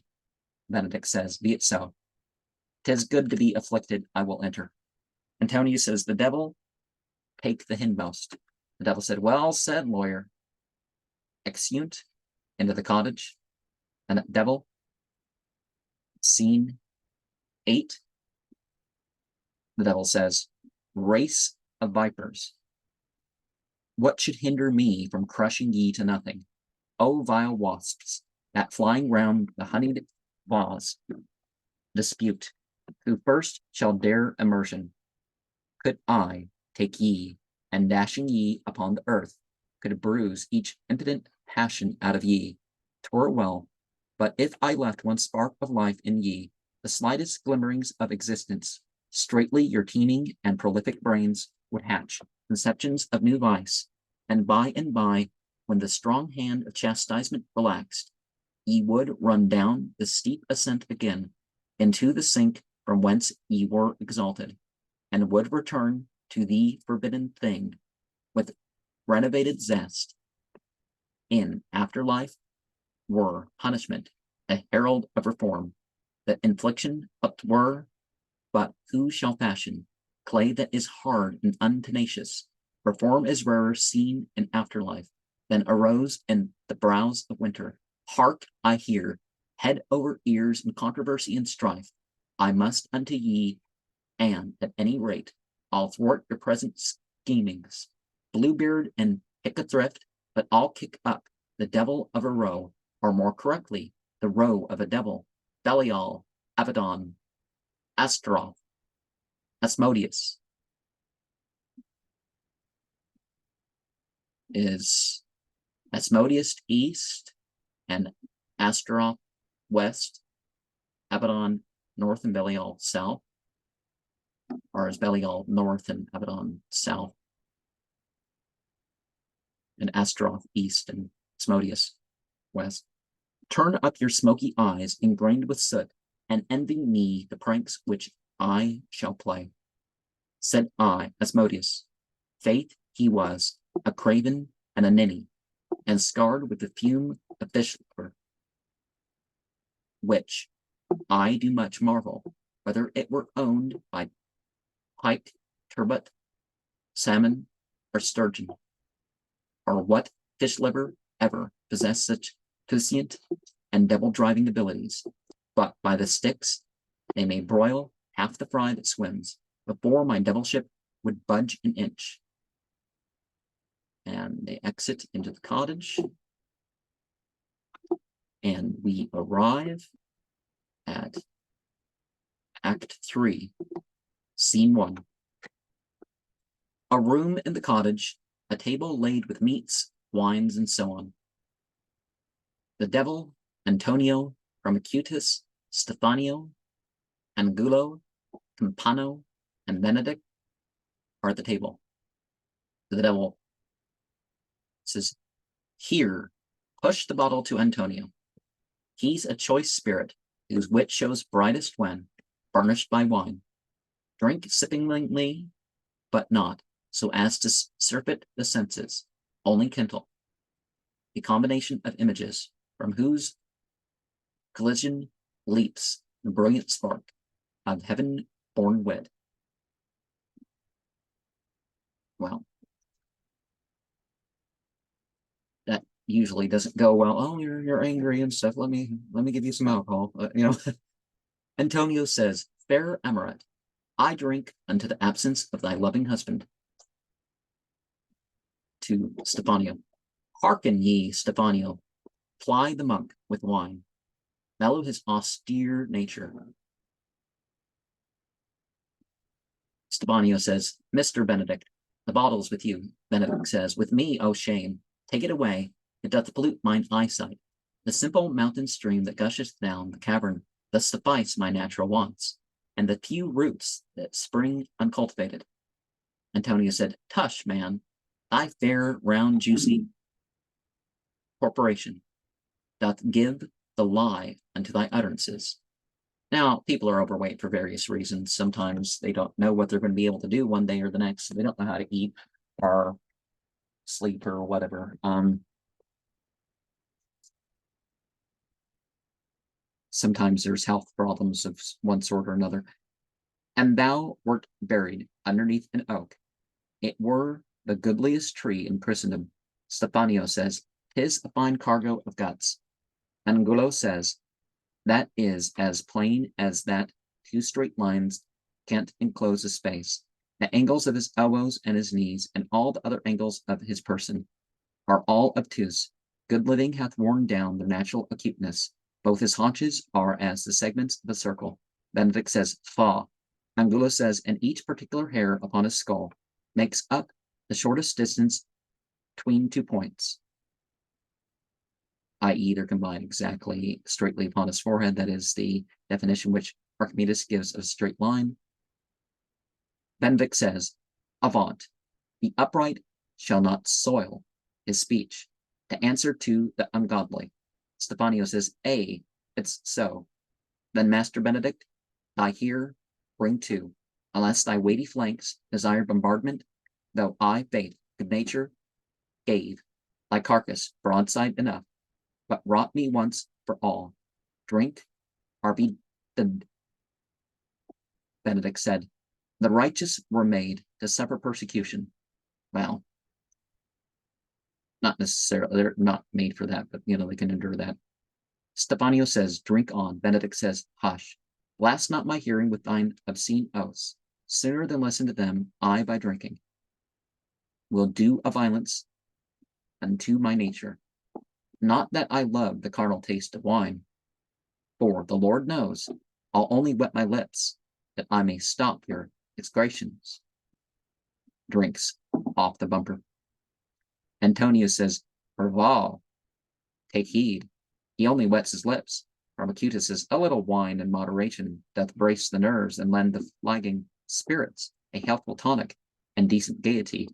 Well, nowadays, what they find out about, an ounce of alcohol in a 24-hour period in, a drink like wine or beer or something like that, actually damages the brain and liver and some other organs. But, that's moderate drinking. So, but it used to be thought otherwise. Antonio said, would it could brace thy person. Ramacutus says, are men thy temper. Antonio says, make thy hips firmer. Ramacutus says, are thy tongue less voluble. The devil says, fie, gentlemen, no brawls. Stephanio says, fair excellence. Thou hast held out long enough. I prithee now, capitulate on honorable terms. Disclose the dazzling windows of thine eyes. Display the rosy banners of thy cheeks, and open the portcullis of thy lips, within whose crimson tenements are ranged thine ivory files of teeth. Consider thee how shall the airy ardent kiss make way through the thick folds of that dark veil which bars all access to the fortitude of thy soul. Antonio says, unveil. Angulo says, disperse the nebula. And the devil says, and the nebulons, idle rascals, that surround me. Antonio says, thou wert not used to such reservedness. Veil versus beauty is a case which will admit of many pleadings. The devil says, troth, I dare not unveil, lest ye should quarrel for my nose. Aside, no fear that methinks, and make partition of all the other features of my face. Angelo says, and think you that we would dissect your visage? Antonio says, will you not face us? The devil says, nay, I cannot countenance ye. Antonio says, for thee unveil, why only double faces do lurk beneath the veil? The devil says, and said I not, you wish to have my physiognomy. You hint that I am double-faced, and hence 'tis plain you wish that half my face were off.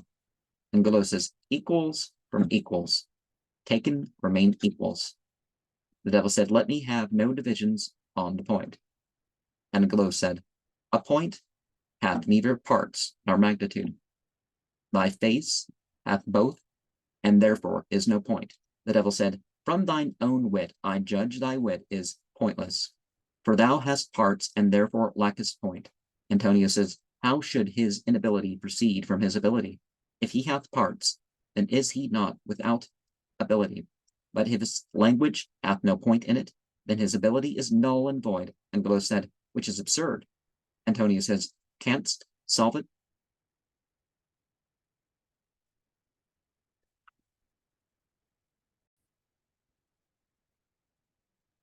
Angelo said, I say still, a point hath neither parts nor magnitude.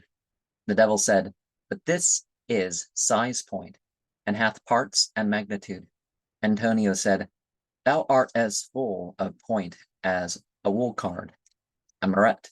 The devil said, but you are a counterpoint, and meet me halfway. Campano said, the devil take discussion that bears point blank. Stefanio said, I wish the point were doubled. Antonio said, nay, I faith, we've had enough on't. Here Benedict helps himself. What old confidence! Thou top and pink of all morality, thy taste improves then. Mary, but I had some shrewd suspicion that demicircle of entrails was bowed out with better stuff than herb and biscuit. Benedict says, avaunt, I will not heed the unrighteous. Antonia says, dost thou not like the carnal taste of wine? And Guido said, how the saint reels about his center of gravity, his spine subtends an arc of 90 degrees. Stefanio said, faith he hath no small matter in his hold. He'd keep both pumps at work, I warrant him. The devil said, I pray ye, gentlemen, give ear to me. It is my wish that ere I do unveil the ineffable magic of my charms, that each in turn should chaunt some love-lorn madrigal, some amorous ditty which may give him scope to laud with love's exaggeration, unto the height of his ability, my loveliness of feature, after which, to him whose strains are sweetest and whose praise sounds softest to the ear of vanity, I purpose the unveiling of my beauty, and will admit him to snatch as many kisses from lips, cheeks, eyebrows, forehead, as he wish. Ad libitum, doth it hit your fancies? Antonio said, ay. Certes fair amoret, shall I begin? My voice is sweeter than the chink of silver. Campano said, mine louder than the bugle's clamor. Angelo said, and mine falls with more regular cadence than. Stefanio said, and mine's like any cannon. The devil said, what saith Benedict? Benedict said, my voice was ever yet employed in psalmody. Firmicutes said, but mine. Antonio, what thine? The clicking of thy tongue upon the worn-out palate doth resemble the lifelong hammering of thy cursed pestle upon the drugged mortar, and doth surfeit our hearing as thy physics do our taste. The devil said, Antonio, thee sing first. Antonio said, why then, here goest. By Jove, I'll rumble like the captive thrush. Thou hast cast over me the golden net, the all-subduing trammels of strong love. My soul is held in such sweet thrall by thee. Had I the power, I would not grant it bail. Therefore, sweet excellence, my strain shall be most like the imprisoned linnets. The devil said, prithee, O bird, no prelude to thy warblings, quick dispatch. Stefanio said, I can roar out a catch with the best o' ye. Antonio said, if thou presumest to exalt thy voice. Stefanio said, avast there, messmate. Anchor quietly. What do you bear against me? Put about ship, or ere a hand can reef the mizzen topsail. I'll lend thy stern so warm a cannonading, as peradventure man may make thy bow sprit, drip with salt water. The devil said, what, Stefanio, wouldst print the booted fury of thy 5 toes into his yielding carcass? Stefanio said, marry would I. Firmicutes said, whispering to Stefanio,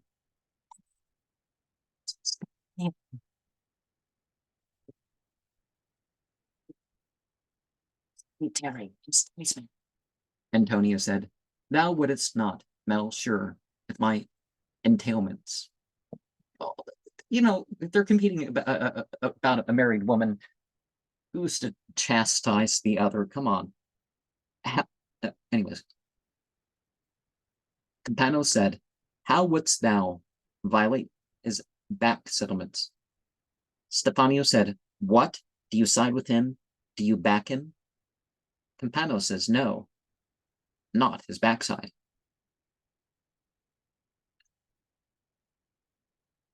Antonio said, if thou but stirrest one finger, or lookest upon me commendingly thus, I'll let more light into thy skull than ever shone there of nature, with as rude a pult as ever cudgel swing bumpkin lent his blue and battered brother laborer. Pult means hard blow. Miss Burney used it in Cecilia and in Jervis, Don Quixote. And blue and battered brother laborer. Angelo said, there will be vulgar factions, then methinks. So, you thrust your tongue into your cheek, as if you doubt my prowess. Why come on, then? Dost thou think a lawyer hath but legal weapons? Canst toddle to the scratch. I'll sew your seas up. I'll chancery your upper tenements. I'll file and bore you scientifically. I'll make the patchwork peep. I warrant you, disorganize your victualling office, uncork the clarinet of your knob, and dim your daylights, and make your ivories chatter in the tusk box. Stefanio said, I'll bring my guns to bear on ye and now. I'm only gathering wind before I crowd sail. Antonio said, ay, for every mugger thou shalt give me. I'll lend thee 10 and 10 and 10 to that. Angulo said, oh, a recurring decimal. Stefanio said, come, Ungring. Antonio said, I am your man. The devil said, coming behind. And I, your woman, sir, trips him up. Angulo said, quod erat demonstrandum. Stefanio said, ha, foundered. Campano said, he hath received some damage in his rear, and total rout unto his advanced guard. Antonio said, how now the devil, amaret? The devil said, the devil's amaret is a good part if done in character. The devil, amaret, the devil, sir. I was an angel 20 minutes since. Did I not say that you would change your humor? Antonio said, assault and battery. The devil said, ha, Antonio. And would you swear me in to keep the peace? Hermacutus says, it was a bad concussion. Shall I bleed you? Antonio said, I am the devil and the wizard. The devil said, and have you not the grace to say bewitched? Antonio said, methought a giant grappled me. What spells have put such thew and sinew in an arm, whose rounded purity seemed only able to string a necklace or to clasp a bracelet? The devil said, what have I tickled you? Your nose drops blood. Stefanio said, how hath he sprung a leak? Hath he bilged? Angulo said, he hath proved the law of gravitation lustily, and yet methought the vacuum in his skull might have buoyed up his carcass to some purpose. Stefanio said, he pitches bravely. Antonio said, Moraine, take ye all. Am I a shrub-tied cock that you should crack your jest upon me thus? But I'll not stand it. The devil said, no, faith, you measured all your length just now. Antonio said, what do you take me for? Angulo said, a baffled lawyer, diverging from the perpendicular, which you have done before now. Benedict said, yea, our lady, he hath swerved from rectitude. Antonio said, O chattering apes, do ye make mouths at me? Do ye snap your fingers, as ye esteem me less than the heated air, whose rarefied, attenuated substance would scarce endure the thistle-beard disport upon its yielding subtlety? And then here's for ye, I value not a single soul among ye, the interest which one poor farthing yields. I, the fraction of a second. Angelo said, how? Campano said, what? Stefanio said, do you brave us all? Antonio said, A. Stefanio said, split my. The devil said, hissed, and knocks. Antonio said, O Lord, the necromancer. Benedict said, Holy Virgin, defend us. Antonio said, we shall all be cats or foxes. Just because he does death magic, or what, deals with the dead. Stefanio says, till blow a rough gale. Knocking. Benedict said, saints deliver me. I'll never do an evil thing again. Antonio says, I'll never nim a client of his due. And of course, nim means steal or rob. Pharmacutus says, I'll never kill a patient anymore.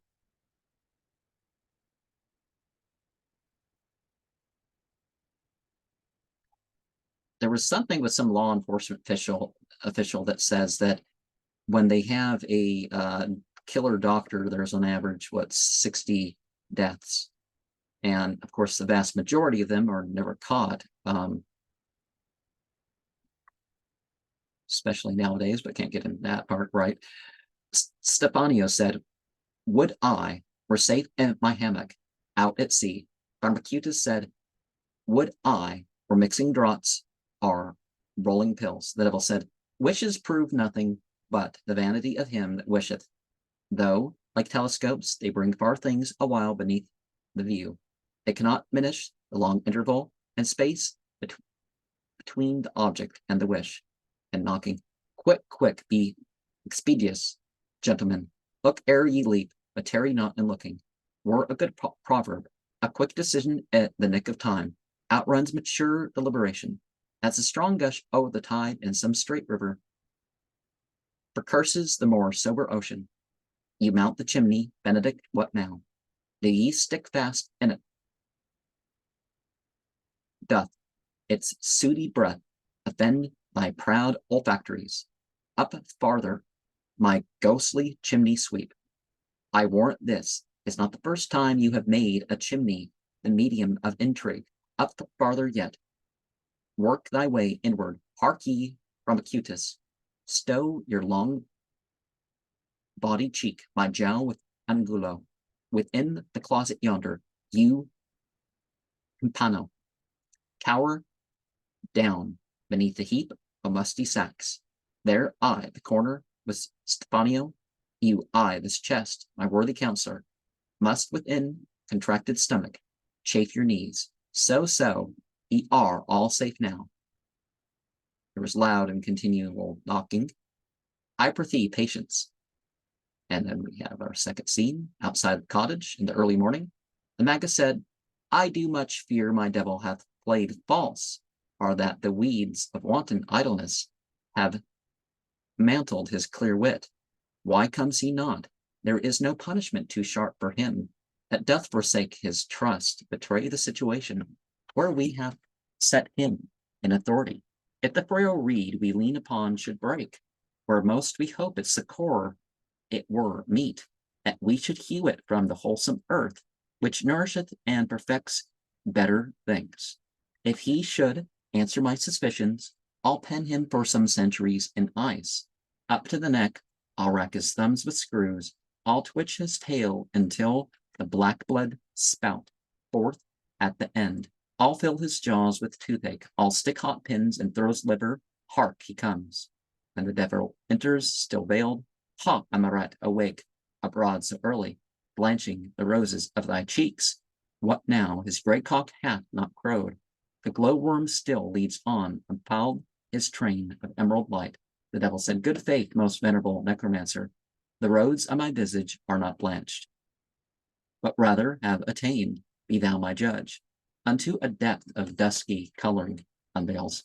The Magus said, how now, my hellish minster, dark child of bottomless Hades, what rude waggery, what jejune undigested joke is this? To quit thy buttress haunches with the flounced, frilled finical delicacy of female dress. How hast thou dared to girdle thy brown sides, and prop thy monstrous vertebra with stays? Speak out, thou petticoated solecism, thou hairy trifler, what mad pranks have sent thy diabolical wits a wool gathering? The devil said, a linen gathering, I grant you, master. Magus said, Curtis, it seems your devilship tonight is unaccountably vexatious. Speak, and beware the magic of my spells, or I will rive yon mighty cedar tree, sheer from its topmost windiest branch unto the lowest fang of the root. Between each half I'll place thy sinful carcass, and again, when the cleft stem shall close without a fissure, thy bunching body shall be quashed as flat as spider in a hinge. The devil said, Nay, prithee. The Magus said, Speak then, and tell me why thy horny scalp is thus enveloped in the foldings of this veil. The devil said, Why lurks the bravo's dagger in the sheath, ere yet it glitter o'er his enemy? Why is this curved fishhook buried in? Kind of reminds you of the whole thing in Job, right? The length, oh, the twisting worm, my gudgeon's play. Around the baited snare, my horny scalp is buried in the foldings of this veil to save thy scalp from horns. The Magus said, is it so? Good devil, bear with me, my nature is most quickly moved to anger, which as quickly is wasted like the flint of the veiny earth, which underneath the hoof one moment flashes, a particle of intense fire, which dies as instantly, but wind and wave have chafed me. The anarchy of the impetuous blast and the wet beatings of the step dame's surge have ruffled my smooth temper. Unless thine oars had been swift wings, thy boat some pinioned steed of air, thine ocean path the limitless abyss of ether's space. I know not how thou hast measured back thy way so keenly, the Magus said. Half the powers of the other world were leagued against my journeying, but had not the irresistible and lawless might of brazen-handled fixed fatality opposed me, I had done it. The black storm, from out whose mass a volume vapor sprang, the lively curling thunderbolt, had ceased long ere from out the dewy depth of pines, emerging on the hollowed banks that bound the leapings of the saucy tide, I stood. The mighty waste of moaning waters lay so goldenly in moonlight, whose clear lamp, with its long line of vibratory luster, trembled on the dun surface, that my spirit was buoyant with rejoicings. Each hoar wave, with crisp undulation, arching rose, thence falling in white ridge with sinuous slope, dashed headlong to the shore, and spread along the sands its tender fringe of creamy spray. Thereat my shallop lightly I unbound, spread my white sail, and rode exulting on, the placid murmurings of each feathery wave that hurried into sparkles round the cleaving of my dark prow. But scarcely had I passed the third white line of breakers when a squall fell on me from the north. An inky congress, oh, the republican clouds, unto the zenith, rushed from the horizon upwards with the speed of their own thunderbolts. The seas divided, and dim fantasies came thronging thickly round me with hot eyes. Unutterable things came flitting by me. Semblance of palpability was in them, albeit the wavering lights glittered through. Their shadowed immaterialities, black shapes clung to my boat. A sullen owl perched on the prow and overheard the hum, as of infernal spirits in mid-heaven, holding an aerial council, caught mine ear. Then came a band of melancholy sprites, white as their shrouds and motionlessly pale, like some young ashwood when the argent moon looks in upon its many silver stems. And thrice my name was syllabled in the air, and thrice upon the wave like that loud voice, which through the deep dark night the olden time, came sounding o'er the lone Aeonian. Thereat I girded round my loins the scarf thy mother Hecate gave me, and withstood the violent tempest. The insulting surge rode over me in glassy arch, but dared not sprinkled one drop of its nefarious spray upon my charmed person. The red heralds The heavy-footed thunder glanced beside me, kissed my barred front, and curled round my brow in lambent wreaths of circling fire, but could not singe one loose lock of vagrant gray that floated to the wind's dalliance. But nor magic spells, vigor of heart, or vigilance of hand could back the ocean's spunny medicines, which drove my leaky skiff upon the sands. Soon as I touched firm earth, each mounting billow fell laxly back into its windless bed, and all the moonlit ocean slumbered still. Thrice, with bold prow, I breasted the rough spume, but thrice a vitreous wall of waves upsprung, ridging the level sea, subfired it with me. Foiled of my purpose, some unwholesome star, some spells of darker gramarye than mine, rolled the dim light and would not grant me passage. And I think that's referring to a grimoire. A grimoire is a method manual. It's not some alternative religion book. It's not simply the thing of a spell book. And the devil said, "Thou hast come fittingly." Magus said, "How so?" The devil said, "My plans are growing to a head." The Magus said, "And hast thou guarded with scrupulous exactness?" The devil said, "Grant me but the 10th part of an hour, and I will mesh in the entanglement of stratagem these lawless insolents. Thyself shall take that vengeance which thou wishest." The Magus said, "Gore within." The devil said, "Water and oil." Magus said, "What mean you?" The devil said, "Salt and pepper." The Magus said, "Be less ambiguous." The devil said, "A most warring compound of uncongenial elements, good master. Filth seldom doth thy dice box. Intercourse turn up such rude, unmated numbers." The Magus said, "Ha, where's Amaret?" The devil said, "Asleep." The Magus said, "Art sure?" The devil said, "Most certain." The Magus said, "'Tis well, I wait without. What signal but thee shall summon my approach?" The devil said, "A beat of the foot, or the shrill collision of my palms. Thus thrice, or a clearing of the throat, thus meaningly." The Magus said, "I will be sure to mark it. Get thee gone and do thy bidding, devil." And the devil exits. "'Tis even thus. And they would pluck from the casket the sole gem of mine affections, paint its innocent luster, and give it back dishonored. They would canker my brightest flower, would muddy the clear source whence flows my only stream of earthly bliss, would let the foul consuming worm into the garner of my love. O earthliness! Man clamors over the high battlements that part the principalities of good, and ill perchance a few hot tears, and then the seared heart yields to it, and crime's signet stamps her burning image there. The summer fly that skims the surface of the deep black pool knows not the gulf beneath its slippery path. Man sees but plunges manly into it.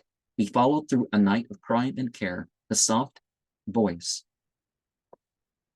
of temptation. Still it calls. And still we follow onwards till we find she is a phantom, and we follow still, when couched in boyhood's passionless tranquility. They mean pre-adolescence, right? The natural mind of man is warm and yielding, fit to receive the best impressions, but raise it to the atmosphere of manhood, and the rude breath of dissipation will harden it to stone. 'Tis like the sea plant, which, in its parent and unshaken depths, is moldable as clay. When rude hands have plucked it from its billowless abyss unto the breathing of heaven's airs, each gust which blows upon it will fix it into hardness. All to the northern casement which looks over the shrubby banks of the mountain lake, for thence the slightest whisper from within may reach me. Scene 3 of Act 3. Interior of the Magus's cottage. The devil enters and says, "O puissant spirits, whose tried powers the issue of this night hath fully proved, through your undoubted prowess hath descended in dearth of other merriment to play. At hide and seek come forth, Stephanio says, whispering from under his sacks. Is the coast clear? Has he heeled offward? Antonio says, half raising the lid of the chest. Is the sorcerer gone? The devil says, awake, arise. RB4, ever fallen. Campano said, what? Did he beat a parley with thee, Amaret? Or did ye sally forth and nail his ordnance ere it had vent? Benedict from up the chimney says, Lord, deliver me, that ever Benedict should come to this. The devil said, out of your holes, ye rats, uncavern ye, white-livered commies. Antonio said, why, thou art a shrew. The devil said, nay, give the devil his due. I am not shrewish. Antonio said, beshrew me, if thou art not. Where is Magus? And his familiar, the devil said, fear like drunkenness, seize ever double. There was only one. 'Twas an old suitor whom I had discarded, a miserly craving man whose white hairs preach against his manners. One who hath heaped up coin until the means became the end of being. His hair was laced with cobwebs, his sad, calculating brows gathered into 100 dusty wrinkles. A rusty key with many less ones dangled beside him. His parched person showed most like a disemboweled mummy or dried moth. There was no moisture in his fissured lip. He thrust his shriveled fingers into mine and mumbled from his dry and corky tongue some sentences which intimated love, that sounded like a chapped parchment or the whistle of tight and corded inexpressibles. Suggests with some diffidence that this line refers to the whistling sound which is caused by the rubbing together of the legs of corduroy trousers in walking. Even such, and one, so sapless and so withered, I closed my door upon, Benedict said, groaningly from the chimney. Beat Martin, Antonia said. He calls for Betty Martin. The devil said, and he'll find her, for she is marvelously fond of soot. Hermocutus, who has advanced into the stage with Angulo. Did you speak verity, my oil of roses, who shook the door so keenly? Angulo said, good mistress, are we correct at the data? The devil said, no, you not. Philigyrus, to whose roof the sparrow's nest owes not the straw that lines it. Barbacutus said, know him, a weak old patient with a thready pulse, a dry, unfruitful palm, which lacketh ever the wholesome dew of perspiration. But I much marvel how he knocked so briskly. The devil said, he was enraged we did not open to him. An irritation oftentimes doth nerve the puny frame with artificial strength. A child in wrath will cast a heavy stone, which in his tamer mood he scarce had moved. But to the point, we tarry long in colloquy. The cool and pearly gray of dawn hath crept into the sable bosom of the night. It 'twere fit time that I should call from ye the man that hits my fancy. Hermocutus said, wilt unveil then my liniment of linseed, my electuary. Electuary is a medicinal paint of some powder or other ingredient mixed with honey or syrup. My syrup of poppies, my flower of sulfur. The devil aside says, that's a home touch, though, but a random hit. My flower of sulfur, quotha, by the Kabbalah, a pretty flower of sulfur shall you find me. My thoughts begin to burn. A devil's heat glows through me to the core. Have at ye, sirs. And here the manuscript ends abruptly, and so asafoetida and opium.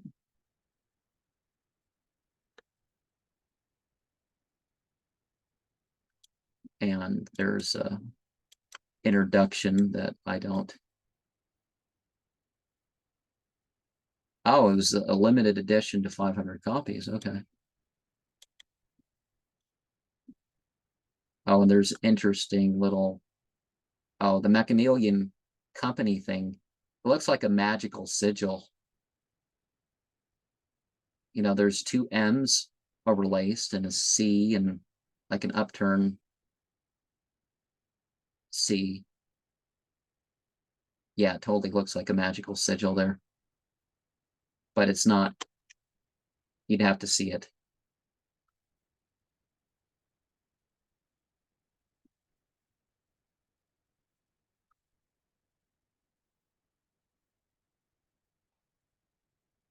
Oh, and it's edited by Charles Tennyson, his grandson.